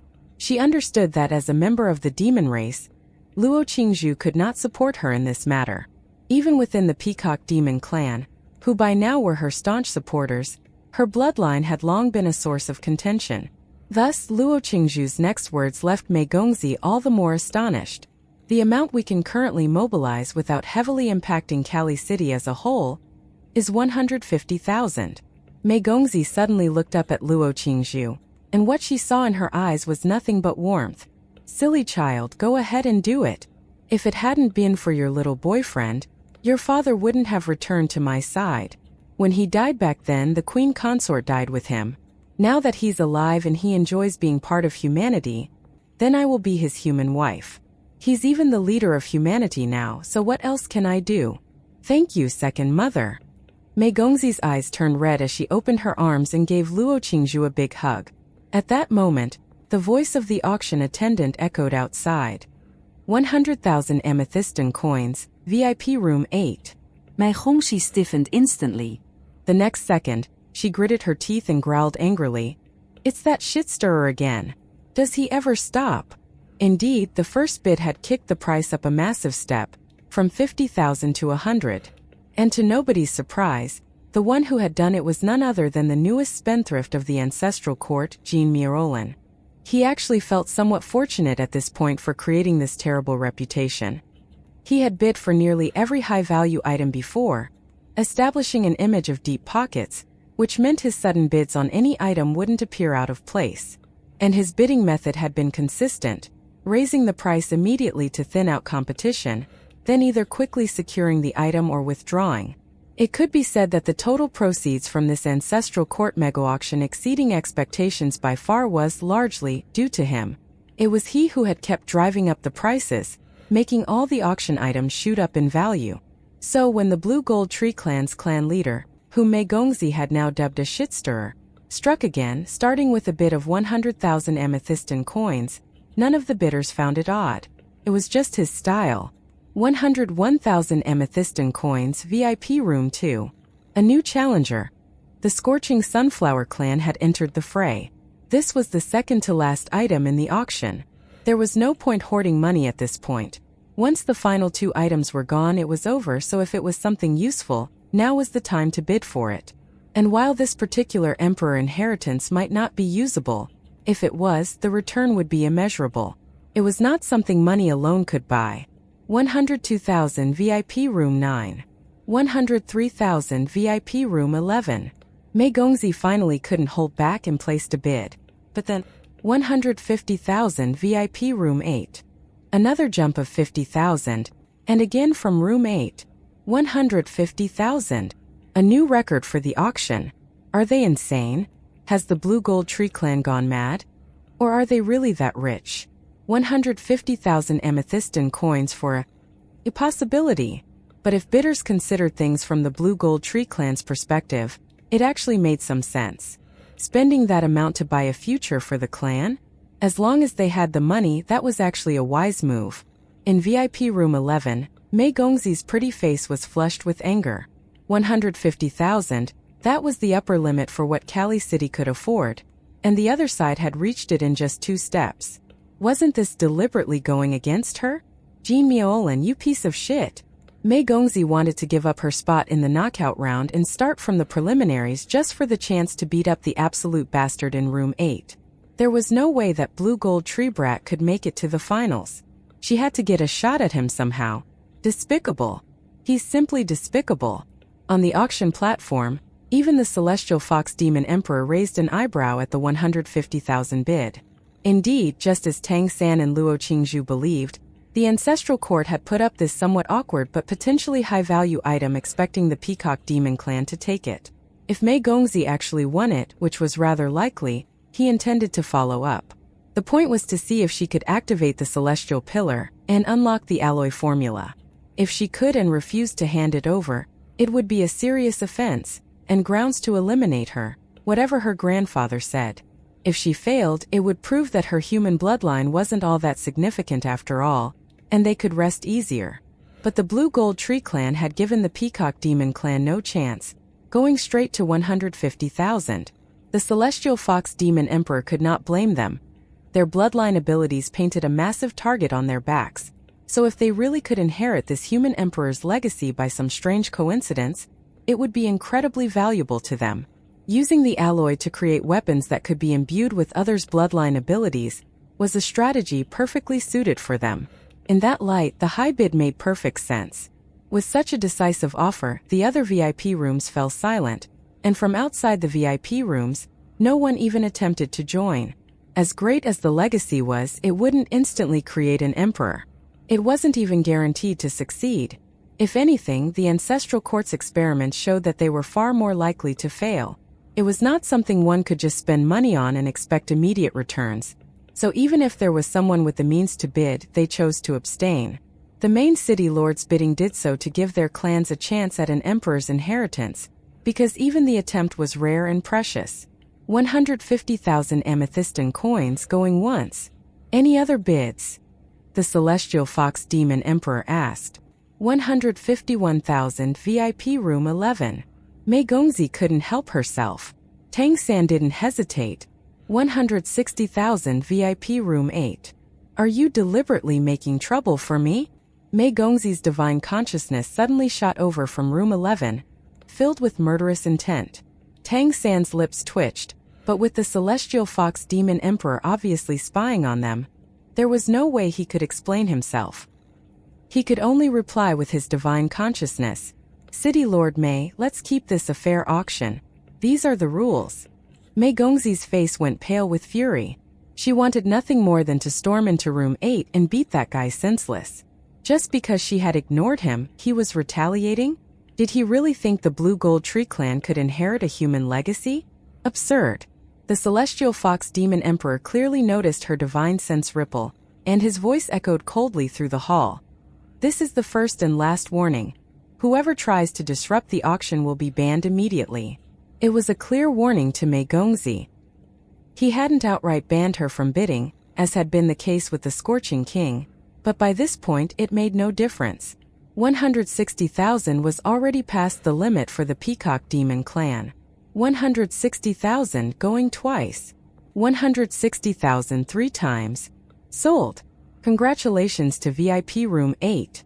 With that, the Blue Gold Tree clan once again made headlines. Just how rich were they? While earlier their high bidding might have been seen as price manipulation, this was a genuine offer. They had just spent 160,000 amethystine coins for something with uncertain utility. In VIP room 10, Radiant Dragon King Suan Yu felt his hatred for Tang San subside a little. If they could afford 160,000 for some unrelated inheritance, of course they could pay the same amount for a light sprite they knew for a fact they needed. In fact, there would have been no need to go that high. Had it hit 100,000, Suan Yu wouldn't have been able to follow. So they weren't just messing around. They really had the means. For now, the dragon race's resentment eased. Meanwhile, in room 11, the atmosphere was entirely different. Bastard! Bastard! Mei Gongzi stamped her feet, pacing around the room. But there was nothing she could do. In the end, those Blue Gold Tree assholes had taken the legacy from right in front of her. Don't be upset. It was a fair competition. We just don't have the same resources as others, and there's nothing we can do about it. Su Qin consoled her daughter. Besides, your second mother is right. That item wouldn't have been a good thing for you. It's better for us to keep a low profile while we're operating overseas. From now on, we need to focus all our efforts on the matchmaking tournament. That's what really matters. Mei Gongzi still had a furrowed brow, but she had calmed down a little. She raised a hand to touch her ear. At times, she really wanted to reach out to Tang San, to ask him what she should do. But with so many emperors present and at such a critical moment in the auction, she didn't dare risk causing trouble and chose not to try contacting him. Alright everyone. After 3 days of enthusiastic bidding, our mega auction is nearing its end. On behalf of the Ancestral Court, I'd like to thank every participant, whether they bid for an item or not. Your presence here honors us. And now let us present the final item of this auction, the climax of this event. I'm sure you're all wondering what kind of item could be worthy of the final spotlight. So without further ado, let us reveal it. With the Celestial Fox Demon Emperor's announcement, the crowd's attention locked in. The final item was about to be unveiled. In such an unprecedented epic-level auction, what treasure could possibly deserve the final spotlight? A golden red figure descended from above, landing beside the celestial fox demon emperor. The figure was clad in a dark red cloak, and the light around it distorted, as if the figure had landed in the middle of a still lake and was causing ripples. Even without seeing his face, most of the crowd instantly recognized him. It was the Undying Demon Emperor. The Undying Demon Emperor nodded slightly to the Celestial Fox Demon Emperor, while the viewers were reeling. What is this thing that it needs two emperors to introduce it? The Celestial Fox Demon Emperor made a gesture of invitation and said, "This final item is provided by the Immortal Flame Phoenix line. Therefore, I've invited the Undying Demon Emperor to co-host this auction with me." The Undying Demon Emperor nodded and said, "This is a very special divine item. I debated long and hard before deciding to offer it at this super auction. As you all know, divine items also come in grades, and the item you're about to see can be considered one of the most powerful divine items in this entire world." As he spoke, a golden red glow slowly rose between him and the Celestial Fox Demon Emperor. As it ascended, a scorching heat began to radiate outward. It was a golden red orb, about the size of a clenched fist. Golden red light flowed within it, and one could faintly see shifting images inside, figures of phoenixes and dragons. The Undying Demon Emperor spoke solemnly. "This divine item was forged by two emperors. One was my father, the previous Undying Demon Emperor. The other was the Flame Dragon Demon Emperor, who ruled even before the Crystal Demon Emperor's time. The Flame Dragon Demon Emperor, as some of you may know, was hailed as the strongest fire dragon in history. He and my father were close friends. They once secluded themselves together to study the true essence of fire, and eventually, by combining the best abilities of their two races, they forged this divine item. They then spent a full century nurturing it. But in the end, something went wrong. Perhaps the harmony between dragon and phoenix was too perfect, causing the item to ascend beyond its intended level. Or perhaps, touching upon the ultimate essence of fire caused it to reject fire entirely. In any case, neither of our races could wield it. Instead, it responded best to gentler powers. Its name is the Undying Golden Body. This divine item cannot form a bond with a single master, but whoever holds it can use it by sacrificing their own flame of life. Each time it's activated, it grants absolute defense. The level of defense is unmatched in this world, and when I say unmatched, I really mean unmatched. As long as the flame of life burns, it grants the user a perfect, undying, indestructible form. And when the flame of life is extinguished, the orb will allow the user to be reborn from their ashes. This flame rebirth can only be used once, but the item itself can then be passed to the next user, who will also get a single use of it. While active, the Undying Golden Body grants immunity to all negative effects. Its defense can be described as truly absolute. Even if all emperors here attack together, as long as the flame of life still burns, the user will endure. In other words, if not for this single-use issue, it would practically be the divine item of all divine items, a truly supreme existence. I suppose you now wonder what happens if it's used a second time, so let me tell you. It can actually be used a second time for rebirth. It is possible. But what is burned will be your spirit, all of it. And once it burns out, you will be completely annihilated. Your life will end there. And if there is a next life, you likely won't get to experience it. This was no mere substitute lotus seed. This was on an entirely different level. Not only would it resurrect the user, but it made them temporarily invincible. If 100 opponents at once unleashed their strongest attacks and the bearer activated the Undying Golden Body in time, the 100 attacks would be a complete waste of effort. But precisely because this item was so good, Tang San was genuinely puzzled. This is absolutely a top-tier divine item even by my standards, one that could truly change the course of any battle anywhere. So why didn't he lend it to Mei Gongzi? Is it just because he doesn't want their connection to be found out? But even if that's the case, why would the Immortal Flame Phoenix clan be willing to auction off something of this caliber? No way. There has to be a catch. We shall now begin bidding. The base price is 100,000 amethystine coins. Each minimum raise will be 5,000, the Celestial Fox Demon Emperor announced. Indeed, the Undying Golden Body would be the crown jewel of this final round. Even the starting price dwarfed some of the previous record bids. Tang San hesitated for a moment, but ultimately decided to place a bid. Even though he didn't know what hidden flaws this item might have, he had already participated in nearly every previous bid for high-value items. If he sat out the final round, it would look suspicious. Thus, even though he had no intention of winning, he still bid, and he bid in the same style as always. 150,000 amethystine coins, VIP room 8. Right out the gate, he raised the price by 50,000. The two emperors on stage both looked toward room 8 in unison. Does money grow on trees these days?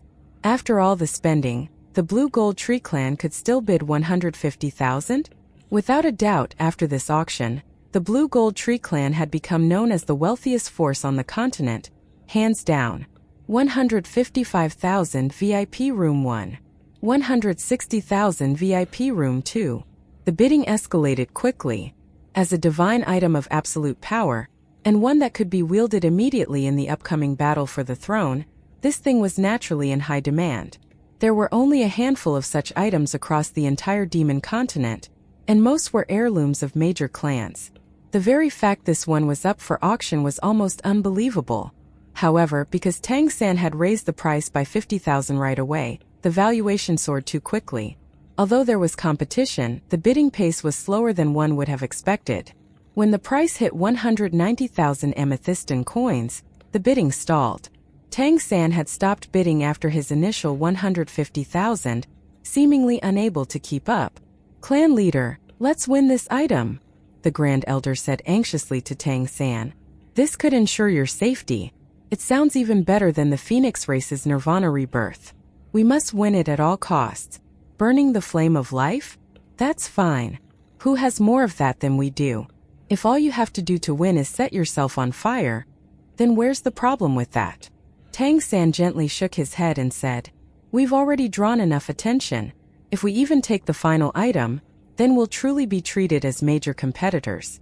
If you think about it, our constant bidding during this super auction significantly increased the Ancestral Court's revenue, so they will probably be very grateful for that. But precisely for that reason, we should quit while we're ahead. Let's leave this last one. Otherwise, if we grab it at a high price, people will start questioning our real reserves of blue gold fruits." With the amount of amethystine in his ring, let alone one undying golden body, he could easily buy 3 of them. But to him it simply wasn't important. The idea of burning one's flame of life to activate the undying golden body definitely had some more nuances to it. There was no way that the undying demon emperor had told people the whole story.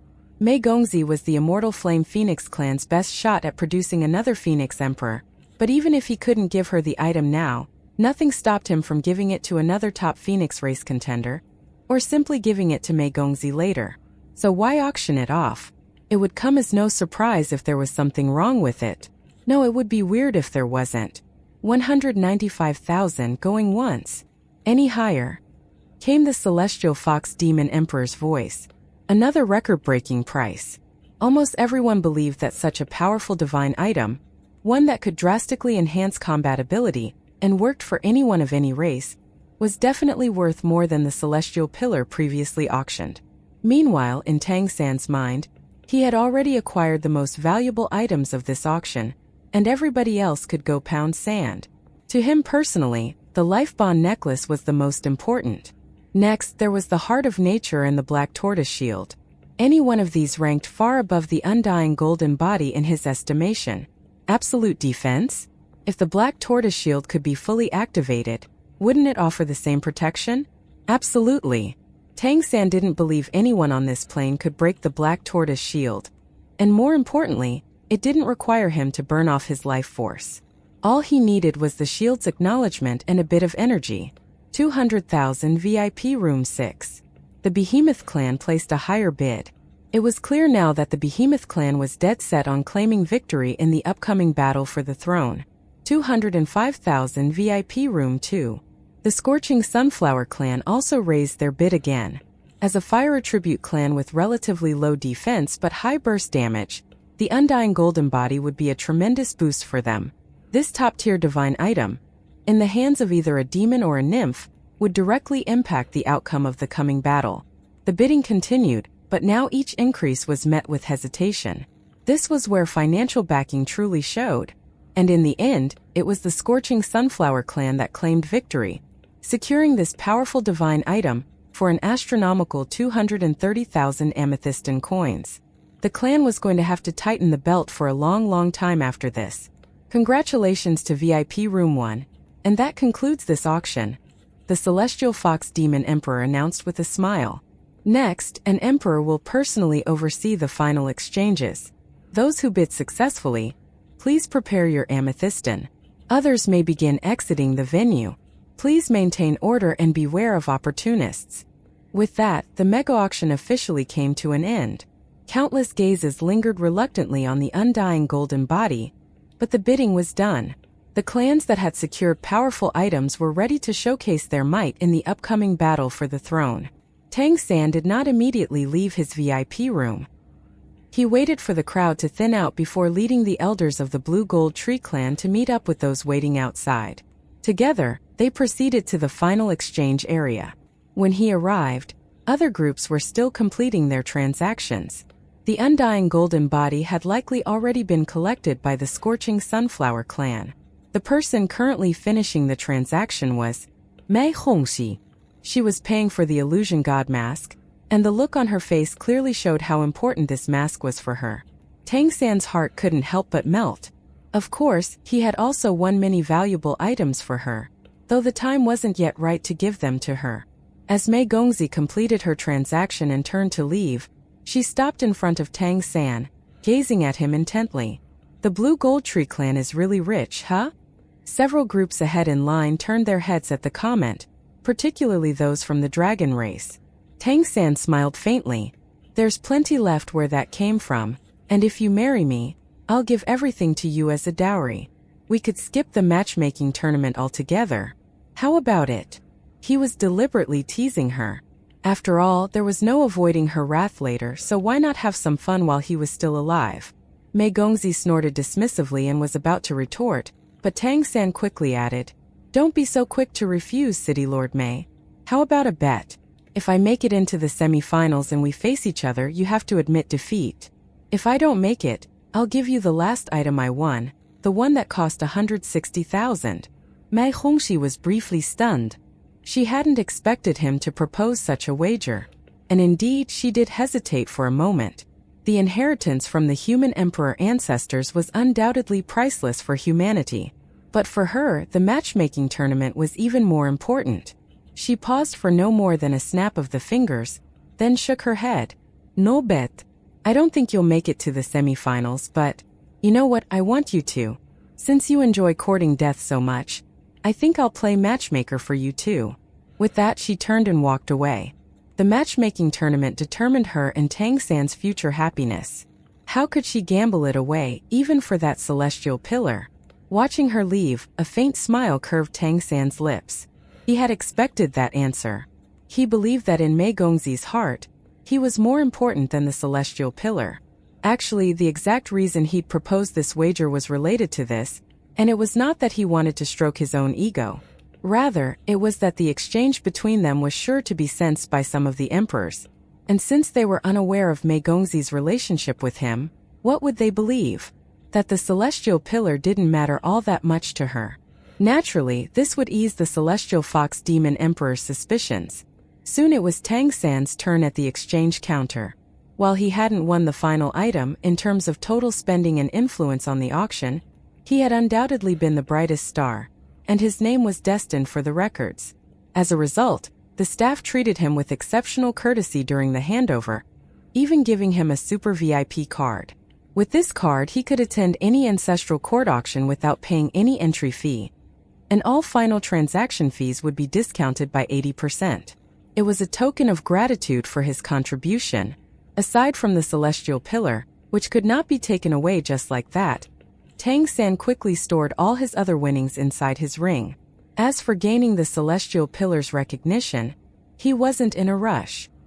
He couldn't afford to appear overly eager and attract unwanted suspicion from the emperors. Moreover, there really was no point in doing it now. The legacy of the purported human emperor mattered immensely for humanity's future cultivation path, but very little for his own strength. It wasn't needed for the battle for the throne. After completing all the transactions, Tang San led the elders out swiftly. He had other crucial business to do, like rushing to Mei Gongzi's side, this time under his real persona, to soothe her wounded heart. This time he didn't return to stay within the ancestral court. Council Mountain was not the right place for clandestine activities, so he went straight to the White Tiger Grand Hotel and booked a dozen deluxe suites. By now, the previously overcrowded hotel felt a lot emptier. The accommodation here was extremely expensive, and many bidders had already checked out before the auction began. Now that the auction was over, even fewer remained. It would only get lively again once the upcoming matchmaking tournament began. So Tang San took this opportunity to simply reserve long-term suites for himself and the elders of the Blue Gold Tree clan, allowing them to stay until the tournament concluded. Compared to the Ancestral Court's council accommodations, the White Tiger Grand Hotel was much more comfortable. The elders were naturally very satisfied. From now on, they only needed to wait for the tournament to start. The Blue Gold Tree clan's neutrality request had not yet received a formal response from the Ancestral Court. Sunborn had already told Tang San that a response would only come after the tournament. And now the auction was finished, but there were still over 10 days before the tournament began. So Tang San simply let everyone stay to wait and also attend the tournament. Who wouldn't want to witness such an unprecedented battle for the throne? Tang San certainly didn't want to be the bad guy and send the elders away. Having settled in, Tang San surreptitiously used his divine consciousness to sense everything around him, specifically, to detect if any Emperor-level divine consciousness was probing him. He quickly confirmed that no one was paying attention to him. Understandably so. This time, the Ancestral Court had reaped massive rewards from the auction, an enormous amount of amethystine coins. The emperors were probably busy planning how to split and use this windfall. Just as Tang San had settled down and was thinking of contacting Mei Gongzi, his communicator lit up. Her voice came through the moment Tang San answered. "I'm near the White Tiger Grand Hotel. Are you at your grandfather's place?" Tang San asked. "I am. Waiting for you," Mei Gongzi replied in a somewhat hushed voice. "All right, I'll be there in a moment." Tang San responded. He quickly removed his disguise, changed into a new outfit, and activated his peacock transformation imprint to teleport directly to the top floor of the hotel. There was no one else in the room, only Mei Gongzi. Upon seeing Tang San, the mighty lord of Kali City and leader of the Peacock Demon clan immediately rushed into his arms, pouting like an angry child. Seeing her aggrieved expression, Tang San felt a deep ache in his heart. He could barely hold himself back from telling her the whole truth. "Were you at the auction the whole time? Do you know I was bullied?" Mei Gongzi said through gritted teeth. With the soft beauty in his arms, Tang San kissed the fragrant strands of her hair and said gently, "I was always there, always watching. It's all right. Don't be angry, it's not worth it." "Humph, that jerk from the Blue Gold Tree clan. If I run into him, I'll beat him so hard he'll be looking for his leaves all over the floor," Mei Gongzi said viciously. Tang San could already feel his cheek aching and quickly changed the subject. "I think that sword you won is quite amazing. Based on what I can tell, its value to you surpasses all the other items. Honestly, you shouldn't feel bad. Those later items looked flashy but were mostly superficial. None of them were truly top-tier rare treasures." Mei Gongzi raised her head to look at him. "Wasn't that human emperor's celestial pillar a unique treasure?" Tang San smiled bitterly. "That's an exception, and to be fair, even that one has issues. Think about it. If it was so easy to commune with it, wouldn't the Ancestral Court have done so already? Human powerhouses may be rare, but finding one or two obedient 10th Order people with the demonic god transformation isn't that hard. The Celestial Fox Demon Emperor mentioned something along those lines, didn't he? But even so, they still couldn't activate it. Otherwise, why would a 450-meter celestial pillar be up for auction? I'm guessing its inheritance is extremely hard to trigger. The other divine items are even less impressive. That light sprite was pretty great, honestly, but it's only good for light attribute beings, so not suited for us. The Misfortune Pearl is much, much worse. It has massive backlash, and no matter who the user is, they're bound to suffer. Remember the lotus seeds in the Hell Garden? That thing's the exact opposite. Among all the divine items, it's the most insidious, and I suspect that whoever uses it will just help the Celestial Fox Demon Emperor bear the consequences of his own actions. As for that undying golden body, I suspect there's something wrong with it too. Ask your second grandfather about it later. If there weren't any issues, there's no way he would have auctioned it off. That doesn't align with the interests of the Immortal Flame Phoenix clan, and they really don't need the money. But speaking of that, the auction was essentially the Emperor's way of grabbing funds. The one who looked the greediest was the Celestial Fox Demon Emperor. To think he'd auction his own blood and an item like the Misfortune Pearl. If not for the matchmaking tournament, this kind of generosity wouldn't have happened.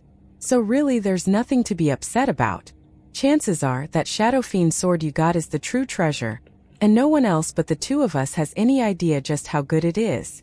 Hearing his words, Mei Gongzi's expression eased. She stepped back from his embrace, and with a flash of light, produced a delicate, pale golden mask. Compared to when he'd seen it on the auction platform, the illusion god mask looked even more refined, and he could see array runes faintly etched into its surface. This is for you. It's perfect for hiding your identity and aura. I thought you might need it. Mei Gongzi said softly. Tang San took it without hesitation. Thank you, dear. It feels so good to know my wife thinks about me. Who's your wife? You haven't married me yet. Mei Gongzi blushed and playfully punched his chest. Tang San caught her hand and said, after the tournament I'll make it official. I will marry you honorably and openly. Hearing this, a hint of worry flickered in Mei Gongzi's beautiful eyes. Tang San, are you really confident? With so many emperors watching, if we lose in the end we'll have to flee. I'll have to give up my position as clan leader and elope with you. When that happens, we'll have to head straight overseas. Tang San chuckled. You don't have confidence in your husband? Don't worry, I've got this. If we fail the tournament, even if we flee overseas, it'll still be hard to become emperors. That's why I have to win this time. Oh, one more thing. Now that I have this illusion god mask, hiding my identity will be even easier. Once the competition starts, don't try to find me. Just treat every contestant as an enemy. Because even if we face off, I won't let you know it's me. I'll decide whether to win or lose based on the situation. The goal is simple.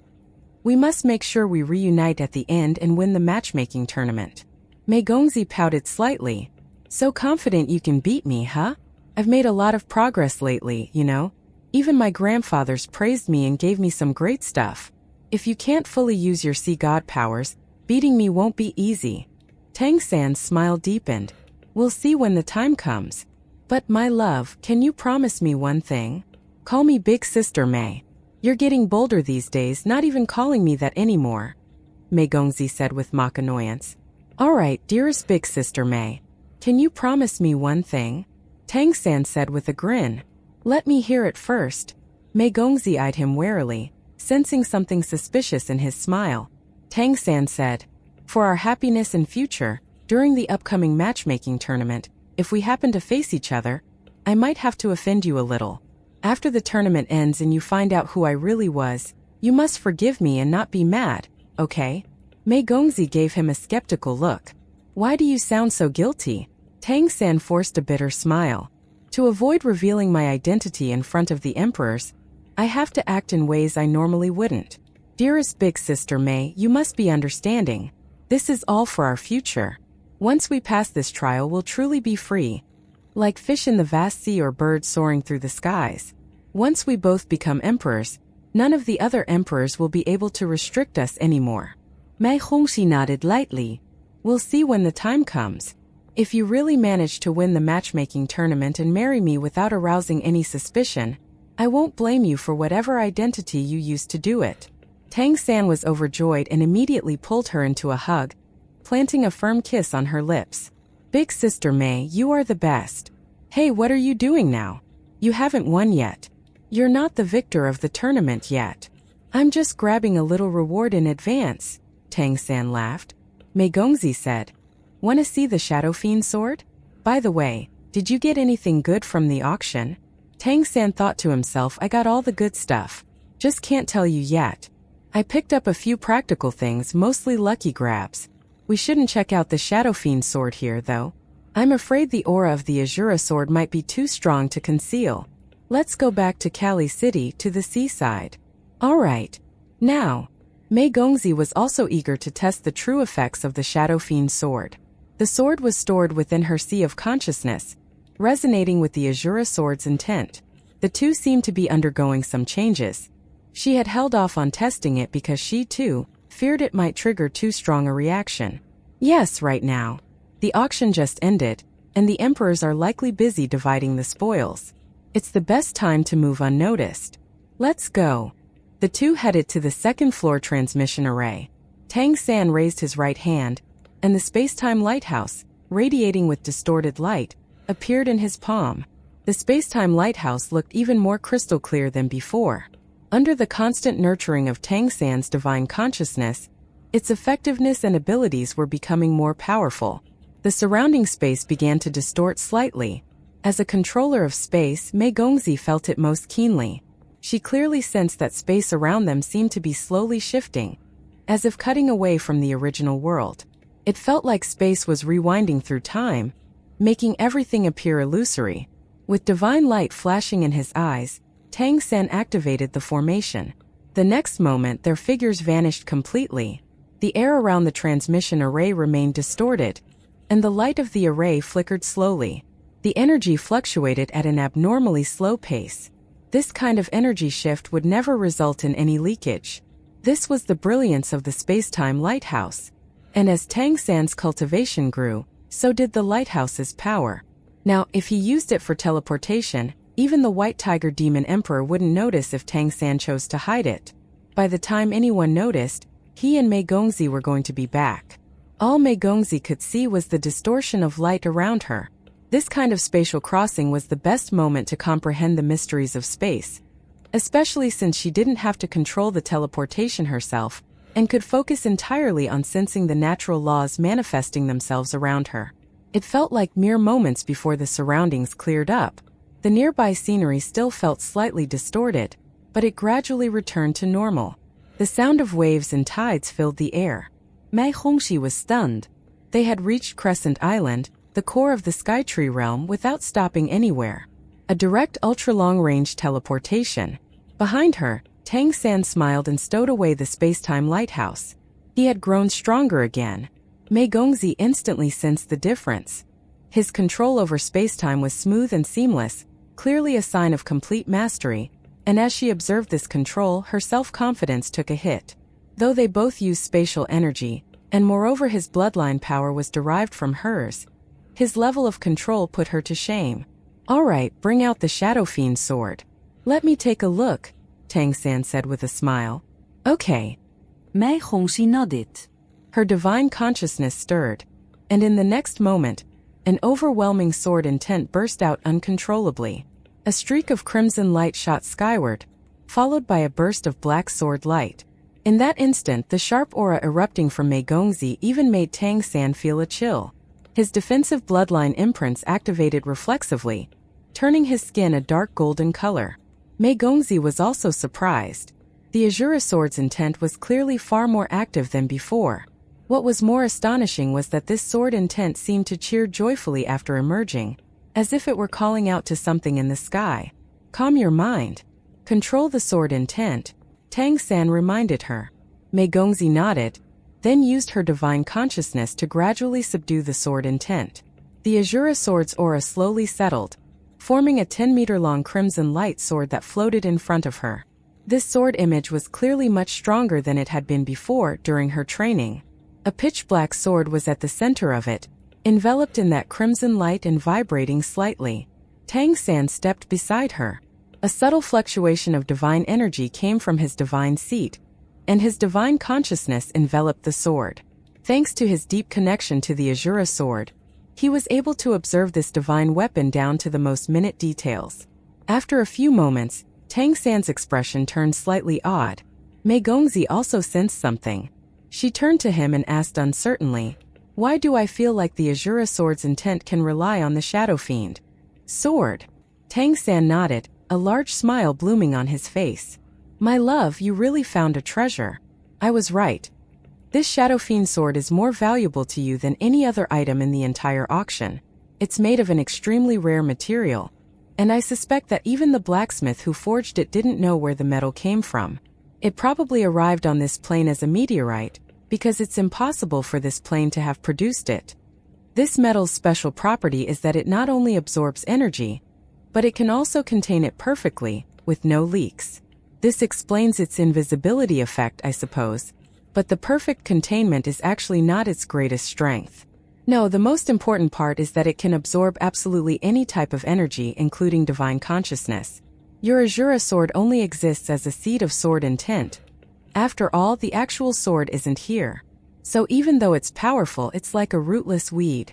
You have to continuously feed it using your divine consciousness, and once you use it, it consumes a great deal of energy, which weakens the seed. Meanwhile, the Azura sword is traveling through space, constantly searching for your presence. In that chaotic cosmic energy, it can only locate you through this seed of sword intent. The stronger your sword intent, the faster it can pinpoint your location, but the more you use it, the more it weakens the seed and the longer it will take the sword to find you. But this Shadow Fiend sword can serve as a physical vessel for that seed. In other words, the sword intent can be housed inside the Shadow Fiend sword, which can sustain it practically indefinitely. It's essentially like forging a new Azura sword. Of course, the Shadow Fiend sword's material can't bear the full power of the true Azura sword, but it's more than enough to contain this seed of sword intent. With it, you can draw out much more of the Azura sword's might, while also allowing the real sword to resonate with it and speed up. Once the true Azura sword arrives, this Shadow Fiend sword can serve as its shadow, two swords in one. The Azura sword is already a transcendent divine item, so with this added capability, it's like giving wings to a tiger. Now that you have this sword, you can channel the sword intent through it. It will become a self-sustaining system, and you won't need to use as much of your divine consciousness to help it grow. Even better, you won't need to recover all that much after you use it. Even though it can only unleash around 10% of the Azura sword's true power, that's still terrifyingly strong. And the key thing is, you can use it continuously. Hearing Tang San's explanation, Mei Gongzi was overjoyed. What should I do now? Let the seed of sword intent fully merge into the Shadow Fiend sword. Let it bear the entirety of your sword intent, and use that intent to cleanse the impurities within, transforming it completely. I suppose after this you can change its name to Azura Shadow Sword. I understand. Mei Gongzi, always sharp, immediately grasped his meaning. Ever since becoming a demon king, she had been continuously nurturing the Azura sword. It was the core of her divine consciousness. Any enhancement to the Azura sword meant a substantial increase to her overall power, be it cultivation, divine consciousness, or offensive might. If she could use the Azura sword without holding back, even at just a tenth of its normal power, it would still be overwhelming. Tang San added, "Still, you should be careful when using it. The Azura sword is too domineering. It was the #1 killing sword of a tremendously grand divine realm. It's upright and just, and it was used to judge and punish, not kill indiscriminately. It only slays the guilty. If your opponent isn't truly evil, you should not use it recklessly, or you risk polluting your heart and the sword intent as well." I understand. Mei Gongzi nodded and sat down cross-legged on the ground. The crimson sword aura before her instantly grew stronger. Now that she understood the purpose of the Shadow Fiend sword, she no longer restricted the seed of sword intent from touching it. Guided by her divine consciousness, the sword intent surged forth, gradually flowing into the Shadow Fiend sword. Tang San held the space-time lighthouse, releasing a soft, dreamlike glow that drastically slowed time and space in the area. Under that gentle aura, the fearsome intent of the Azura sword only spread outward at an extremely slow rate. Watching Mei Gongzi work on the fusion of the two swords, Tang San was struck by an idea. Since she had entered a deep meditative state and wouldn't notice anything, he quietly summoned the radiant dragon spear he had won at the auction. Left hand holding the space-time lighthouse, right hand gripping the radiant dragon spear, he gently guided a trace of the sea god trident seed from his divine consciousness to infuse into the spear. Tang San's idea was simple. If Mei Gongzi could use the Shadow Fiend sword to host the Azura sword's intent, could he use the radiant dragon spear to host this projection of the sea god trident? If it worked, the trident might respond faster to his call, and that would be an enormous advantage. If his personal divine weapon could arrive early, it would be of invaluable help in his later endeavors. Soon, however, a look of helplessness appeared on Tang San's face. Damn, should have expected it. It's no good.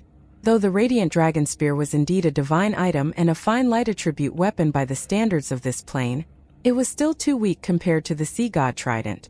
It began trembling violently just from the trace of projected power. If he pushed further, it might collapse. Some people are just lucky, Tang San thought. Finding a vessel capable of withstanding a transcendent divine item's essence was no easy feat, and in all fairness, Mei Gongzi also had nothing to do with it. The Shadow Fiend sword had attracted the Azura sword precisely because of its unique material. In other words, the Azura sword had chosen it itself. The Sea God Trident hadn't shown any such response, so there was nothing more Tang San could do. He did, however, use the Sea God Trident's pressure to make the Radiant Dragon Spear completely submit to him. In front of the big brother, the little brother dared not rebel. That so-called Radiant Dragon Emperor's horn? Under the Sea God Trident's suppression, it couldn't even let out a squeak. Of course, Tang San wasn't stingy with the spear. Using the Blue Gold Tree Clan's life-giving power along with a trace of the Trident's power, he refined it even more, and the spear clearly grew more powerful. In addition to its original radiance, it now bore life energy as well.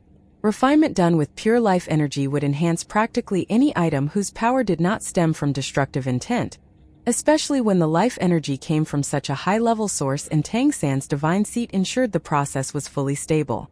As a result, as light and life harmonized, the Radiant Dragon Spear's power significantly increased. Sadly, after this refinement, there was no way Suan Yu would ever get the Radiant Dragon Spear back. Tang San had already imprinted it with his divine consciousness, and it was bound to him alone. At a critical moment, Tang San could even sacrifice the spear to briefly boost the trident's power. After finishing its refinement, Tang San stored the Radiant Dragon Spear in his sea of consciousness for further nurturing. Then he took out the second divine item from the auction, the Black Tortoise Shield, which had been presented to everyone as the Dark Turtle Shield. Compared to the Radiant Dragon Spear, the Black Tortoise Shield was in a completely different league. Over countless years, the plane's water and earth elemental essences had likely fused together, and the only reason this shield appeared was that the Dark Turtle of old had mutated and evolved into the Black Tortoise, an existence beyond the Emperor level that could access this fused essence. Sadly, it had ultimately failed. In theory, this item could only be properly used in a divine realm, where the Black Tortoise could reach its full power. Even so, if not for the presence of the Heart of Nature, it would have been the most valuable treasure in the entire auction. Purely in terms of value, even the Lifebond necklace paled in comparison. At best, it could only match the Black Tortoise Shield. Despite its seemingly modest size, the Black Tortoise Shield was immensely heavy, like a mountain. When Tang San summoned it and placed it on the ground, water energy from the endless blue sea immediately began converging toward it. The shield remained dormant, seemingly asleep. Yet even in that state, its defensive power was virtually unbreakable. As Tang San gazed at the shield, blue gold light shone from his eyes. The space-time lighthouse in his left palm burst with brilliance, forming a distorted field that enveloped both himself and the Black Tortoise Shield. Refining the Black Tortoise Shield was nothing like refining the Radiant Dragon Spear. These two divine weapons were worlds apart in caliber. Though far from being a transcendent divine item, the Black Tortoise Shield was in fact the raw form of one, and its quality was absolute top-notch even by Tang San's exacting standards. If Tang San could become a God King once more, he might even be able to use its peak power. In any case, in this plane, this item was practically indestructible, and that was really all he needed. A faint smile played across his lips. Normally, the Black Tortoise Shield would lie dormant until this plane evolved into a divine realm. But now that it had found its way into Tang San's hand, things were about to go in an entirely different direction. Tang San stretched out his right hand. His body began to radiate with a blue-gold glow, but this time it was none of his bloodline powers. Instead, he used pure divine consciousness, backed by the divine energy stemming from his divine seat, to awaken the shield. The Black Tortoise Shield itself was primarily water attribute, and the sea god was the supreme god of water, so even though the former was also somewhat attuned to earth, there was great natural affinity between them. The shield slowly floated in front of Tang San. Even with his current cultivation, it was quite difficult to activate the shield.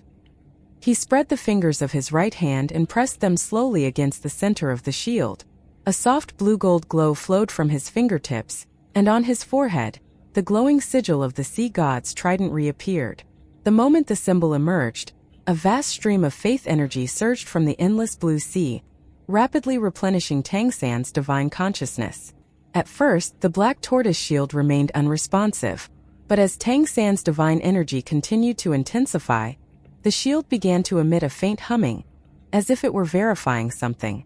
Tang San remained calm and patient, continuously pouring his divine consciousness into it. Gradually, pale blue ripples began to appear across the ink-black surface of the shield.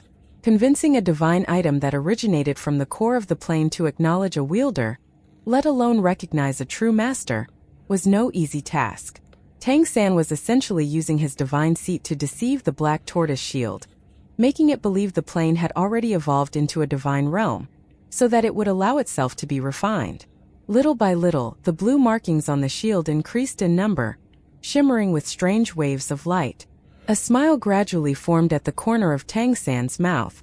This shield had never been truly used before, so it was extremely pure. Under the stimulus of his divine power, it began to feel a sense of nurturing. Ordinary life energy wasn't enough to nourish this artifact. It needed the refinement of divine energy to unleash its true potential. After over an hour of persistent effort, the shield's surface had turned completely azure. This marked a preliminary acceptance of Tang San, acknowledging him as one who could refine it through divine energy. Back when Tang San was still at the God King level, taking control of such a divine weapon would not have taken all that much effort. But now, without his true divine power restored, the process felt much more demanding. With a flicker of blue light, the black tortoise shield slowly sank into Tang San's chest and disappeared. With this preliminary step complete, he could now barely use the shield's basic defense. Fully unleashing its power, of course, would have to wait until he became an emperor. Having dealt with these two divine items, Tang San paused and turned his attention to Meigongzi. The fusion of the Azura sword and the Shadow Fiend sword was progressing smoothly. He couldn't help but feel a bit envious. Even though he had gained much from the auction, nothing he had obtained could match the combat power boost Meigongzi would get from the Shadow Fiend sword. By this point, the Shadow Fiend sword had turned a deep crimson. At the same time, the overwhelming sword intent that had once surrounded it was now gradually infusing it, becoming contained within. And though the sword seemed to have become more compact, it was certainly denser and stronger than ever. The aura it emitted was faint, but it carried terrifying pressure. If the true Azura sword could be drawn to this realm faster, it would certainly be a tremendous boon. Aside from the Radiant Dragon Spear and the Black Tortoise Shield, Tang San had no urgent need to deal with the other auctioned items. The Heart of Nature was especially important, but Tang San wouldn't touch it until he had become an emperor, except to use it as a token for negotiation. Its power was simply too great, and it might determine whether he could return to the God King level. Using his divine consciousness, Tang San located Wu Bingji, who was in seclusion, and silently teleported to him. He left behind the Throne of Frost, believing that when his eldest senior brother awoke from meditation, he would be met with a great surprise. It took Meigongzi 3 full days to complete the integration of the Azura sword and the Shadow Fiend sword. With the celestial plume no longer usable as such, she had been lacking a proper weapon. Now she finally had a true sword of her own to wield. Now fused with the Azura sword seed of sword intent, the Shadow Fiend sword, or rather the Azura Shadow Sword, had far surpassed any ordinary divine weapon. Its sharpness was so intense that even Tang San felt that he wouldn't want to face it directly. Of course, sword itself wouldn't harm him, but he could still acutely sense how keen its edge was. The sound of waves was peaceful and soothing. Tang San sat by the sea, quietly watching the azure waters of the endless blue sea. These past few days of rare calm allowed him to finally relax and clear his mind. Since arriving in this realm, moments had been few and far between. What awaited him next was the greatest test he had faced in this lifetime. In a sense, perhaps more perilous than his godly tribulation. He needed to win the matchmaking tournament without revealing his true identity before the emperors. Only then could he rightfully marry Meigongzi and ascend as an emperor. Once he became an emperor, no demon or nymph emperor, and not even all of them combined, would be able to suppress him again. Sitting and pondering, A pleasant voice sounded beside him. The next instant, a pair of soft arms wrapped around his neck. Tang San pulled her into his embrace. No, just sitting. If you're here beside me watching the sea together, what else could I possibly be thinking about? This is just perfect. Mei Gongzi let out a gentle sigh. Yes, but don't put too much pressure on yourself. If we fail, then let's just leave. We'll go overseas and hide where they can't find us. As long as you're safe, I don't care about giving all of this up. Tang San smiled. That won't do. I want to be with you for all eternity. I'm greedy, you know? I don't just want you in this life but in every life. So we must return to the God King level and go back to our world. I have a grand plan to fulfill in the future. If it succeeds, as long as the universe exists, so will we. Mei Gongzi snuggled in his arms. Great plans are your business, you go ahead and do them however you want. I'm a simple woman. All I like is to sit here and watch the sea. Tang San chuckled in disbelief. Big sister Mei, you're being so gentle I almost don't recognize you. What should I do? Then I'll beak you up. Maybe that'll open your eyes. They stood there motionless for a moment, and then they both burst out laughing. We should head back. It's been 3 days. The buzz from the auction must have died down. Next is the matchmaking tournament. You have to be there. There's no way around it. Tang San said, somewhat reluctantly. If it were up to him, he'd rather stay here with Mei Gongzi, just spacing out by the sea and cuddling. What could be better than that? All right, let's go back. This time I'm going to crush all the competition. If I win the whole tournament, I'll just say no one is worthy of me and cancel the whole matchmaking. Mei Gongzi said confidently. Her brand new Azura shadow sword had filled her with strength. Tang San smiled. Still, you should be cautious. You'll enter in the semifinals, and those who've reached that point are the strongest contenders. Every clan will be bringing out their trump cards to fight for the emperor's seat. Mei Gongzi nodded. I'm more worried about you. You can't use your full power and you have to hide your identity. That's really troublesome. Tang San gave her a mysterious smile. I'm actually pretty confident now. Have I ever failed at something I said I would do? Mei Gongzi frowned. Still, it seems like an impossible task for you. Can't you just tell me? I promise I won't give it away. Tang San shook his head with a smile. Nope. Still a secret. Even the tiniest slip-up could ruin everything.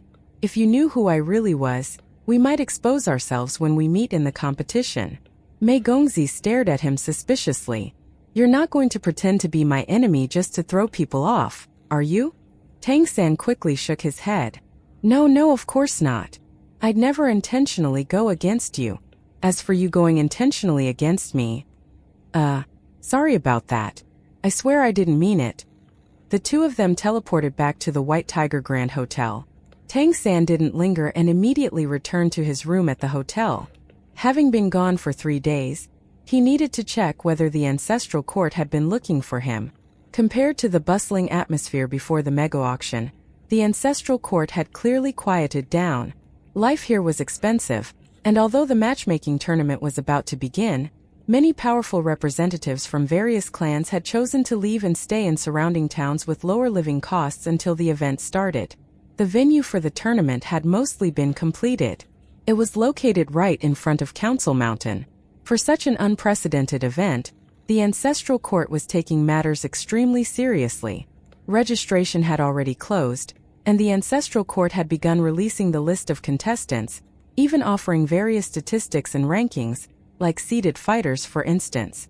Of course, the ancestral court wasn't doing this out of pure goodwill, or simply to entertain spectators. These lists were simply a prelude to get people ready for the real thing. Betting pools. After learning this from the clan elders, Tang San felt somewhat helpless. The ancestral court was clearly money-frenzied. After reaping a massive profit from the mega auction, they were now planning to cash in again through the tournament. They truly wouldn't let a single coin slip past. Still, he couldn't really blame them. Even for the ancestral court, this kind of opportunity didn't even come once in a century. Even just accessing contestant data and rankings came with a price. It wasn't especially expensive, but certainly not cheap either. Fortunately, the Grand Elder had already purchased everything Tang San needed. Mei Gongzi had previously explained the general tournament rules to Tang San. Now the detailed regulations had been fully released. The preliminary round would be a single elimination format. One match to decide victory or defeat. Win and advance, lose and get out. It was a brutal system. The semifinals, however, would be more lenient. Once the top 8 male and top 8 female contestants were determined, each group would switch to a round-robin system. Every contestant would fight 7 matches, and the final rankings would be determined by points. The top 3 from each side would then move on to the final mixed group of 6, which would also follow a round-robin format to determine the ultimate top 3. These top 3 would then be allowed to choose a spouse from among all 16 semi-finalists.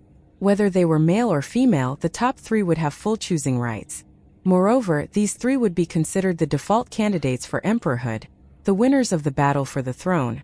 In other words, to win in the battle for the throne, one first had to survive the brutal elimination rounds, and the preliminary round draws were based on luck. The Ancestral Court also released lists of the top 10 seeded male and female contestants. Seeded players wouldn't be matched against one another in the first round, but only for the first round. Starting from round 2, draws would be fully randomized.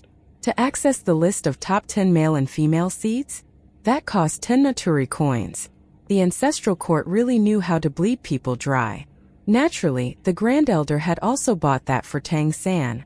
To nobody's surprise, he wasn't among the male seeds. It was to be expected. How could someone from the Blue Gold Tree clan qualify as a seed?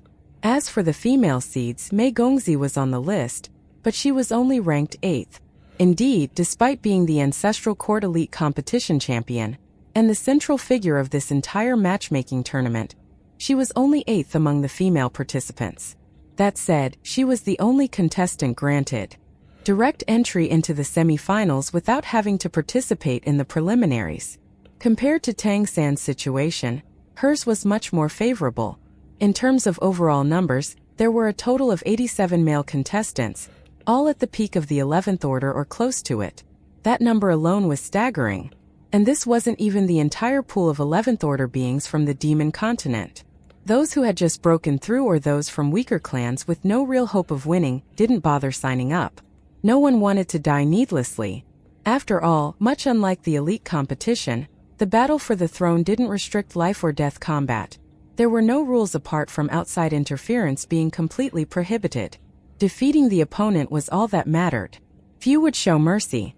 If someone was killed before they had a chance to concede, especially by a rival clan, it would be seen as completely legitimate. Naturally, the contestants were all confident in their strength. 87 great demon kings and great nymph kings.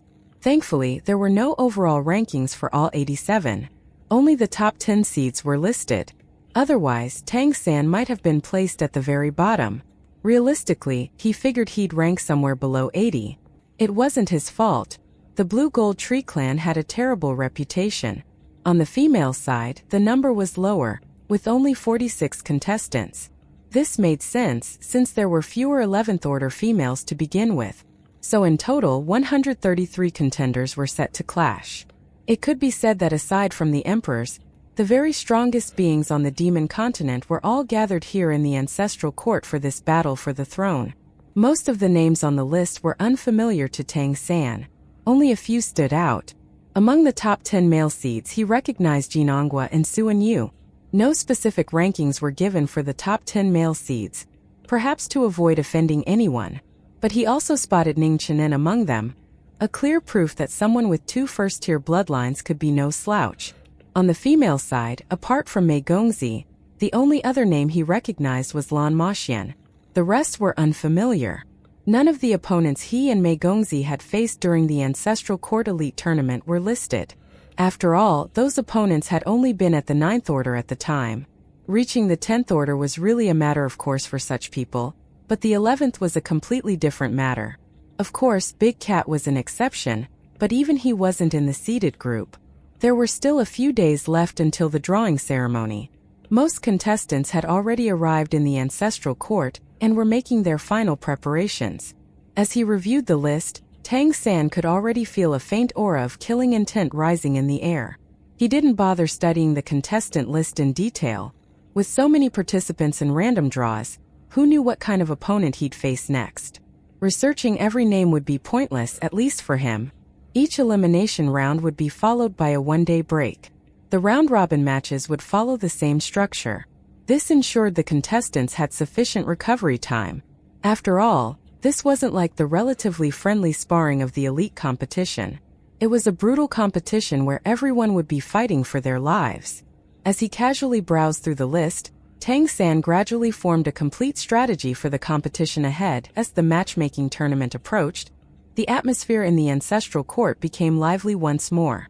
As the saying goes, sharpening your spear the moment before battle is better than no sharpening at all.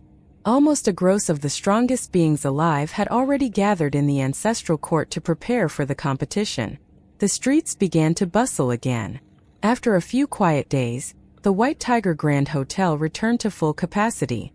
Even so, the Blue Gold Tree clan flaunted its wealth and dominance, booking an entire floor of the hotel for all of its elders. Tang San naturally was staying in the largest suite on that floor. In the past few days, he had only met Mei Gongzi once. The sword intent of the Azura sword had fully merged with the Shadow Fiend sword, so the Azura Shadow sword now fully deserved its new name. Mei Gongzi now needed time to adapt to the new weapon. Mastering the significantly enhanced sword wasn't easy. Melding its power with her own cultivation and wielding it effectively required practice. But even so, the fusion had also caused her strength to grow dramatically, pushing her cultivation near the peak of the 11th order. Moreover, it had also intensely stimulated her White Tiger bloodline, enhancing its power and the god-killing domain. Tang San remained at the White Tiger Hotel to cultivate as well. His cultivation was far more complex, requiring constant adjustment and balancing of multiple bloodlines, fusing their powers and refining his combat techniques.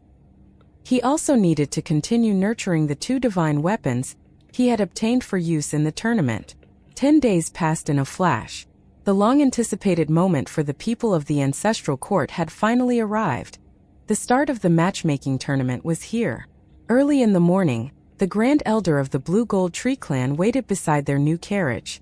One thing was for certain. After the auction, the Blue Gold Tree clan's status in the ancestral court had clearly risen. Though other clans still regarded them as unfit for combat, no one could deny their overwhelming wealth. While they weren't necessarily the biggest profiteers of the auction, they were certainly the most extravagant. So in recent days, the Blue Gold Tree clan's elders had enjoyed a much higher level of courtesy in the ancestral court. After all, who would turn away a walking treasure chest? Outside the White Tiger Hotel were not only the Blue Gold Tree clan's carriages, but those of other powerful individuals as well. But in terms of scale, the Blue Gold Tree clan's convoy was by far the largest. Second to them was the Peacock Demon clan's convoy. The other great cities' contestants had their own quarters and their own carriages waiting elsewhere. Mei Gongzi, accompanied by her two mothers, was the first to leave the hotel and board her carriage. As the central figure of the tournament, she had to arrive early and appear at the opening ceremony.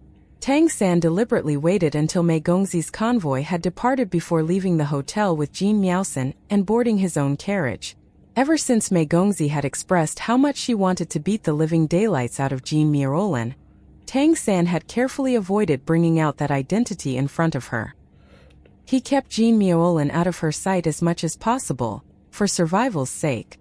Understandably, he felt that it would be preferable to be alive by the time the tournament was over. The streets of the ancestral court weren't crowded. The carriage ride was smooth until they neared Council Mountain, where things became more lively. The ancestral court guards maintained order, allowing contestant vehicles direct passage. As a city lord, Tang San enjoyed even more privileges.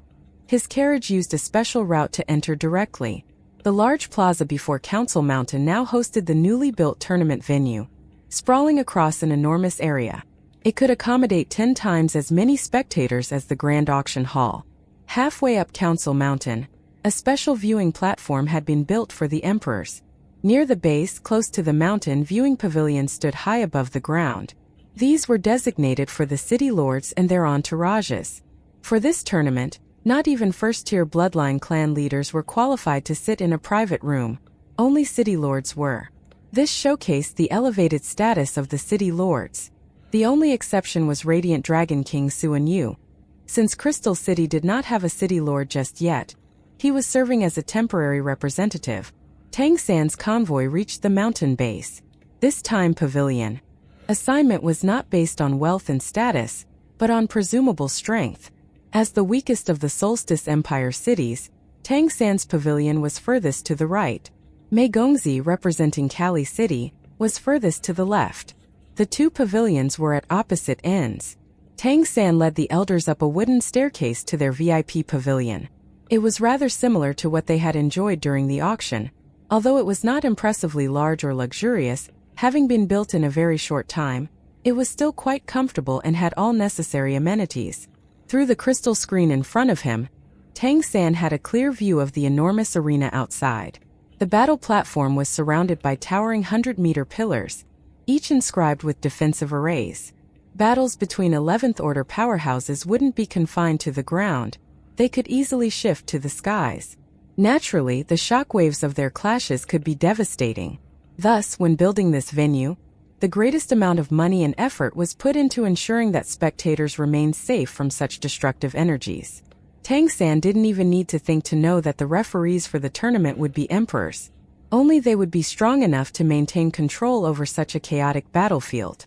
Though the tournament had technically no restrictions on participants, every contestant represented their respective race's top talents. Naturally, losing any of them would be a significant blow to the ancestral court as well. Thus, the ancestral court treated the tournament with utmost seriousness. Despite the underlying rivalry between major clans and even the two countries, security had been thoroughly ensured.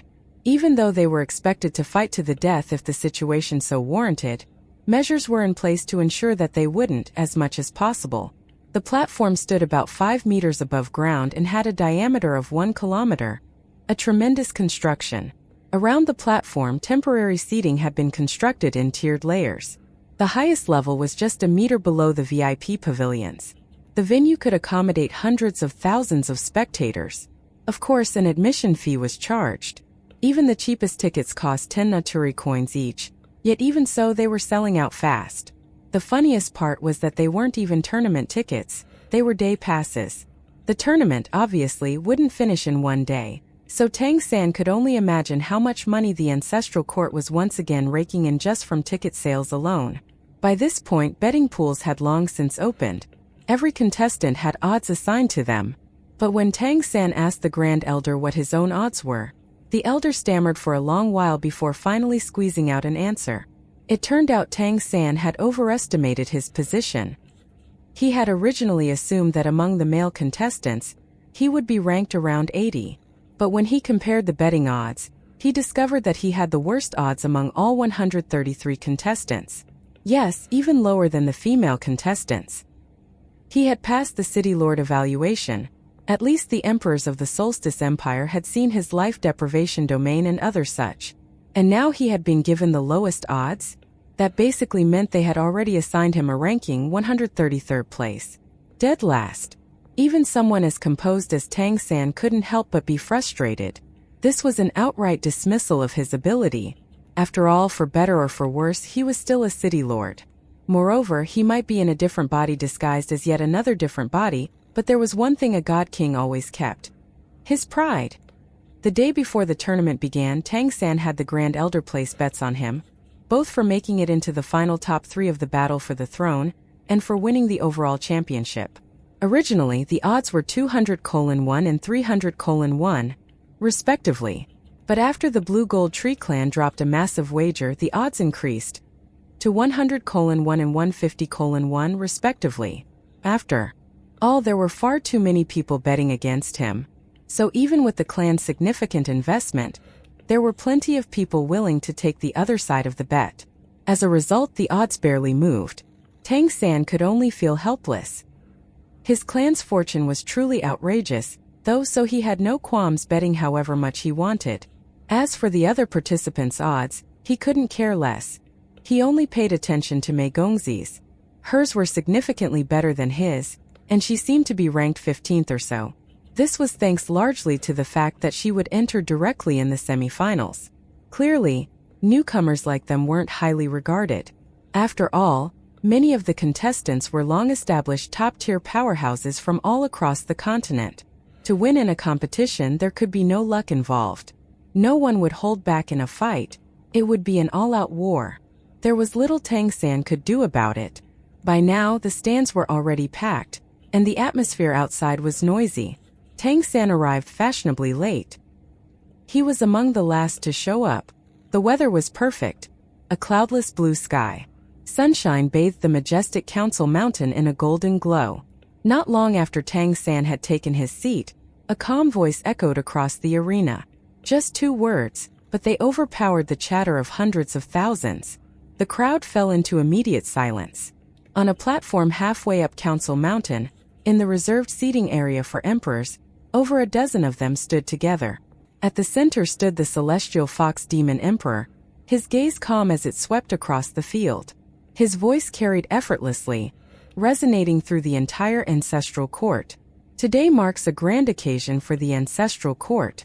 The last time an emperor was crowned was when our fellow Crystal Phoenix Demon Emperor ascended. But not long ago, the Crystal Demon Emperor and the Adamant Nymph Emperor both fell. A tragedy for us all. With these losses, the number of emperors has decreased. Emperors are essential. They represent the core power and the greatest fortune of the demon continent. Thus, we have decided to hold this battle for the throne. The top 3 contestants will be granted the right to inherit the title of emperor. In front of each of their pavilions, the city lords and their retinues had stepped forward. Tang San was slightly taken aback. They weren't even calling it a matchmaking tournament anymore. It was now officially the battle for the throne. The Celestial Fox Demon Emperor continued. This tournament was originally initiated due to the new lord of Kali City. The original idea was to find a worthy consort for her. At her suggestion, it was set in the format of a tournament. Later, due to vacancies among the emperors and a lack of consensus in the ancestral court, the event was expanded. The matchmaking tournament still exists, but is now part of the larger battle for the throne. The top 3 winners will be granted the right to choose a partner from the finalists. Those chosen may not refuse. Well, with that said, I trust no one would turn down such a blessing. Being the consort of an emperor is the fortune of a lifetime. City Lord Mei, please come forward. Silver light shimmered, and Mei Gongzi appeared on the emperor's platform. The celestial fox demon emperor smiled as he looked at her. Today, Mei Gongzi wore the traditional ceremonial gown of the peacock demon clan, a silver dress that outlined her graceful form. Her beautiful face, still hidden behind a veil, held a hint of chill beneath its calm expression. He smiled. The ancestral court thanks you for your suggestion, which brought about this grand event. Due to this, you are granted the privilege of bypassing the preliminaries and entering the semifinals directly. Do you have anything to say to the crowd? Mei Gongzi offered him a slight bow, then turned to face the massive arena. My fate is mine alone. I will reach the top. The celestial fox demon emperor continued to smile. Very well. You won't show your true face to the contestants. Mei Gongzi shook her head. No need. This is not a beauty contest. She rejected his request with no hesitation, and there was no mistaking the distance in her tone. But the celestial fox demon emperor didn't seem to mind. After all, he had been opposing her at every step. It would have been weird if she had carried any measure of goodwill toward him. Since you are the centerpiece of the tournament, you shall announce its beginning, he said gently. Mei Gongzi nodded, took a step forward, and in the golden sunlight, her silver gown sparkled. Let the battle for the throne officially begin. With these words, a silver glow flared again, and she returned to her pavilion. The atmosphere in the arena ignited. A grand clash between 11th Order powerhouses was about to begin. The Celestial Fox Demon Emperor then said, Now we will begin the draw. Male and female contestants will draw separately. The closest numbers will face each other in the first round. There was no doubt about it. The preliminary round would be absolutely brutal. Even so, nobody had any thoughts of stepping back. With a wave of his hand, a white sphere of light rose into the air. Within it were countless smaller white lights. Male contestants, draw your numbers. All the male participants stepped forward and reached out toward the sphere. At the 11th Order, everyone could manipulate space to some extent, and drawing in a small object was no effort at all. White lights fell into each contestant's hand. Tang San also grasped one. Inside each ball of light was a stone-like object engraved with a number. Tang San looked down at his. Funnily enough, it was number 33. That meant his opponent would be number 34. From a distance away, Ning Chenin looked over and smiled. What number did you draw, clan leader Jean? Tang San glanced at him with a half-smile. Why? Hoping to face me. Ning Chenin chuckled. Not just me. I think everyone hopes to draw you. Tang San sighed and shook his head. What about you? Lucky number 66. Tang San smiled. Then I'm half your luck, 33. Looks like we're far apart. Ning Chenin made a show of disappointment. Fate's not on our side this time. Good luck, clan leader Jean. You too, brother Ning. With the male draw complete, the female contestants followed suit. Each drew a number of their own. Only Mei Gongzi abstained from the draw. As the only proper seeded contestant, she would enter the semifinals directly, skipping the bloody preliminaries. The preliminaries would last only 3 or 4 rounds. For female contestants, 2 or 3. But in these few short matches, one's path to becoming an emperor, and therefore one's future, would be determined. The atmosphere in the waiting area was full of tension, so thick that a knife could slice it apart. With so many 11th order powerhouses present, even if they didn't do anything in particular, their bloodline power auras and divine consciousnesses were strong enough to affect the surrounding space. In contrast, the VIP pavilions were more relaxed. Most city lords were seeded players and unlikely to face each other early on. Jean Miaolin, of course, was an exception. The draw is complete. Male contestants will fight today, female contestants tomorrow, and we will continue until the semi-finalists are decided. As the Celestial Fox Demon Emperor finished speaking, the other emperors returned to their pavilions. Then a streak of light descended. The Sword Saint Demon Emperor had arrived to officiate the matches. He descended from the sky like a sword, landing with perfect precision at the very center of the platform. Not 1 centimeter left, not one right.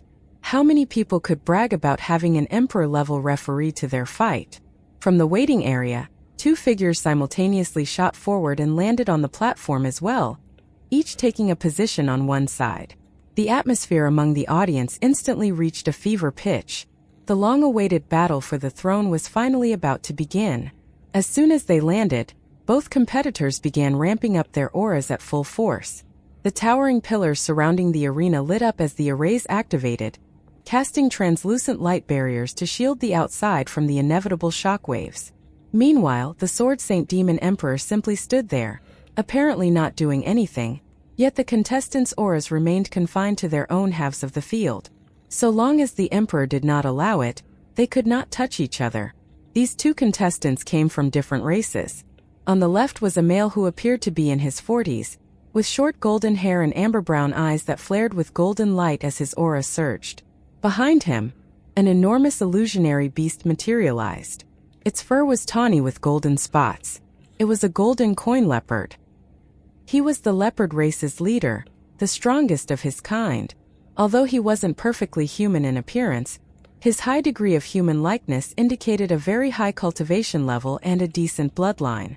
The leopard race, naturally, had never produced an emperor, but this contestant had come hoping to break that history and seize the throne. His opponent, coincidentally, or perhaps fatefully, came from a rival race with generations of blood feud against the leopards, the wolf demons. This golden wolf was massively built. He was over 4 meters tall and had a wolf's head atop a human body. He was covered in gleaming gold fur, and his body radiated pure explosive strength. Watching this matchup, Tang San couldn't help but think back to when he'd first reincarnated on the demon continent.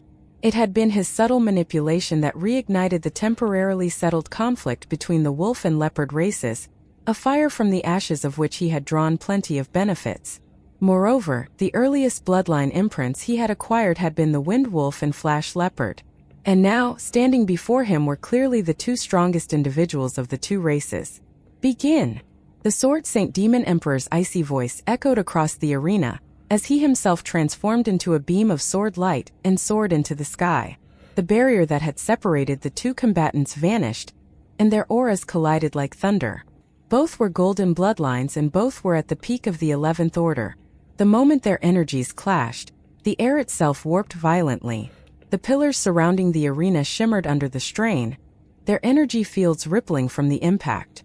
Without a sufficiently strong spirit, spectators couldn't even see what was happening inside. The two opponents immediately unleashed devastating pressure as their divine consciousnesses clashed. The illusory phantoms behind them, manifestations of their bloodline power, burst forth and charged at each other. In the blink of an eye, the Golden Coin Leopard King and the Golden Wolf King were at each other's throat. Both races specialized in close-quarters combat. Though they certainly had ranged abilities at this level, in a fight where they were this evenly matched, close-quarters combat was still their preferred choice. The Golden Coin Leopard King obviously moved faster, closing the distance in an instant. He shimmered with golden light as he slashed at his opponent's throat and chest with his claws. The Wolf King roared, and golden light erupted from his body. A sharp wolf howl echoed out, causing the sky above him to dim. Behind him, a full moon shimmered in the darkness. The Golden Coin Leopard King was smashed back mid-attack. The Wolf King now wore a radiant golden armor that gleamed brightly. As his figure flickered, a perfect duplicate split from his body, and both the real one and the duplicate lunged toward the leopard. The Golden Coin Leopard King responded with dazzling speed. His golden spots began to pulse and his form blurred. Numerous illusionary projections flashed through the air, less solid than the Wolf King's clone but impossibly fast. The phantoms surged toward the enemy. There was no hesitation. Both fighters launched into full power assault from the very beginning. Sharp, grating noises filled the air, the sound of the leopard's claws scraping against the wolf's armor. The match instantly reached a fever pitch. Bloodline power burned, and every spectator could feel it. Golden light bathed the entire kilometer-wide platform. Though neither of them was ranked among the tournament favorites, the explosive force of these two close combat specialists was awe-inspiring. The Golden Wolf King's battle style was straightforward and vicious. So what if you're faster? I won't defend. I'll let you attack. Hit me wherever you want. But you better be sure that when you hit me, I'll hit you back. Though he couldn't always land a counterblow, when he did, the impact was brutal. At the very least, he could dispel one of the leopard's illusions. Both fighters were titans in melee, and before long blood was drawn. The Golden Wolf King's armor was scarred by claw marks, but the Golden Coin Leopard King had it worse. A powerful burst attack had slashed two deep, bone-revealing wounds along the right side of his body. The ancient animosity between the two races left no room for restraint. This was a battle to the death. Tang San noticed that during the fight, both contestants were taking elixirs that stimulated bloodline power, not healing potions. Before long, armor fragments were flying, and blood splattered the arena. Even though these two were relatively lower tier among the tournament's elite, their raw ferocity made them absolutely terrifying. The intense clash raged for 15 full minutes. By that time, although both had strong regenerative powers, their movements began to slow. Another massive collision sent them tumbling to opposite ends of the field. Their energy was clearly diminished, but their killing intent had only grown sharper. The Golden Coin Leopard King's left arm hung limply, clearly unusable.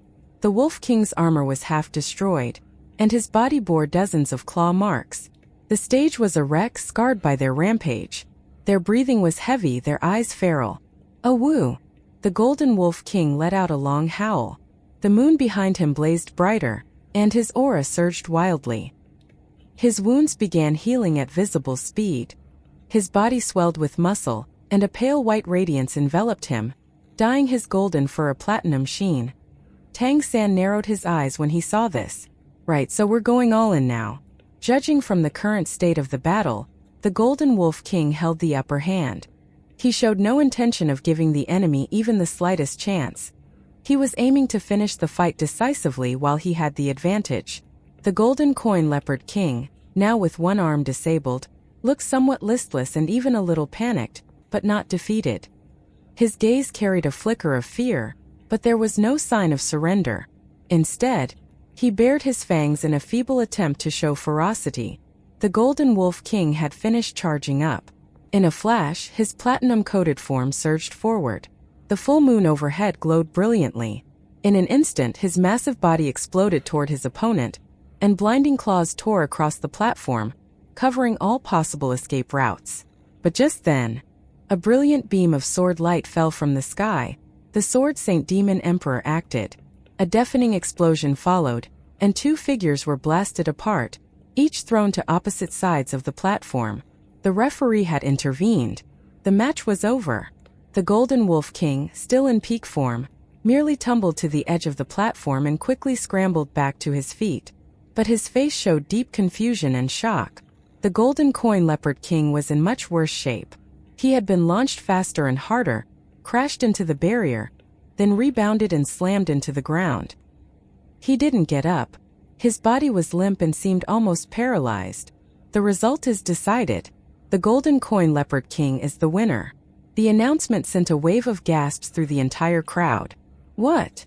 The Golden Coin Leopard King won? But didn't he lose? Jean Miaosan exclaimed in disbelief. Tang San glanced at her and replied calmly, "Don't just look at the surface. What you saw was an illusion.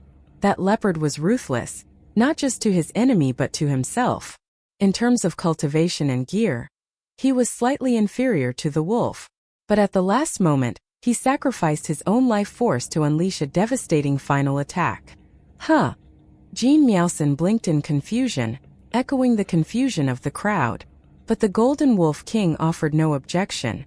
Instead, he respectfully bowed to the sword Saint Demon Emperor and left the platform in silence. Meanwhile, the guards of the ancestral court lifted the Golden Coin Leopard King from the platform and carried him away as well. The Sword Saint's cold voice rang out, echoing through the arena. In the final clash, the Golden Coin Leopard King sacrificed 100 years of lifespan to launch a suicidal blow. Had the collision not been stopped, the Golden Wolf King would have died, and the Golden Coin Leopard King would have been mortally wounded. Therefore, the Golden Coin Leopard King is the victor. However, due to his injuries, he is unable to proceed. Both contestants are eliminated. The Golden Coin Leopard King wins this round, but cannot continue.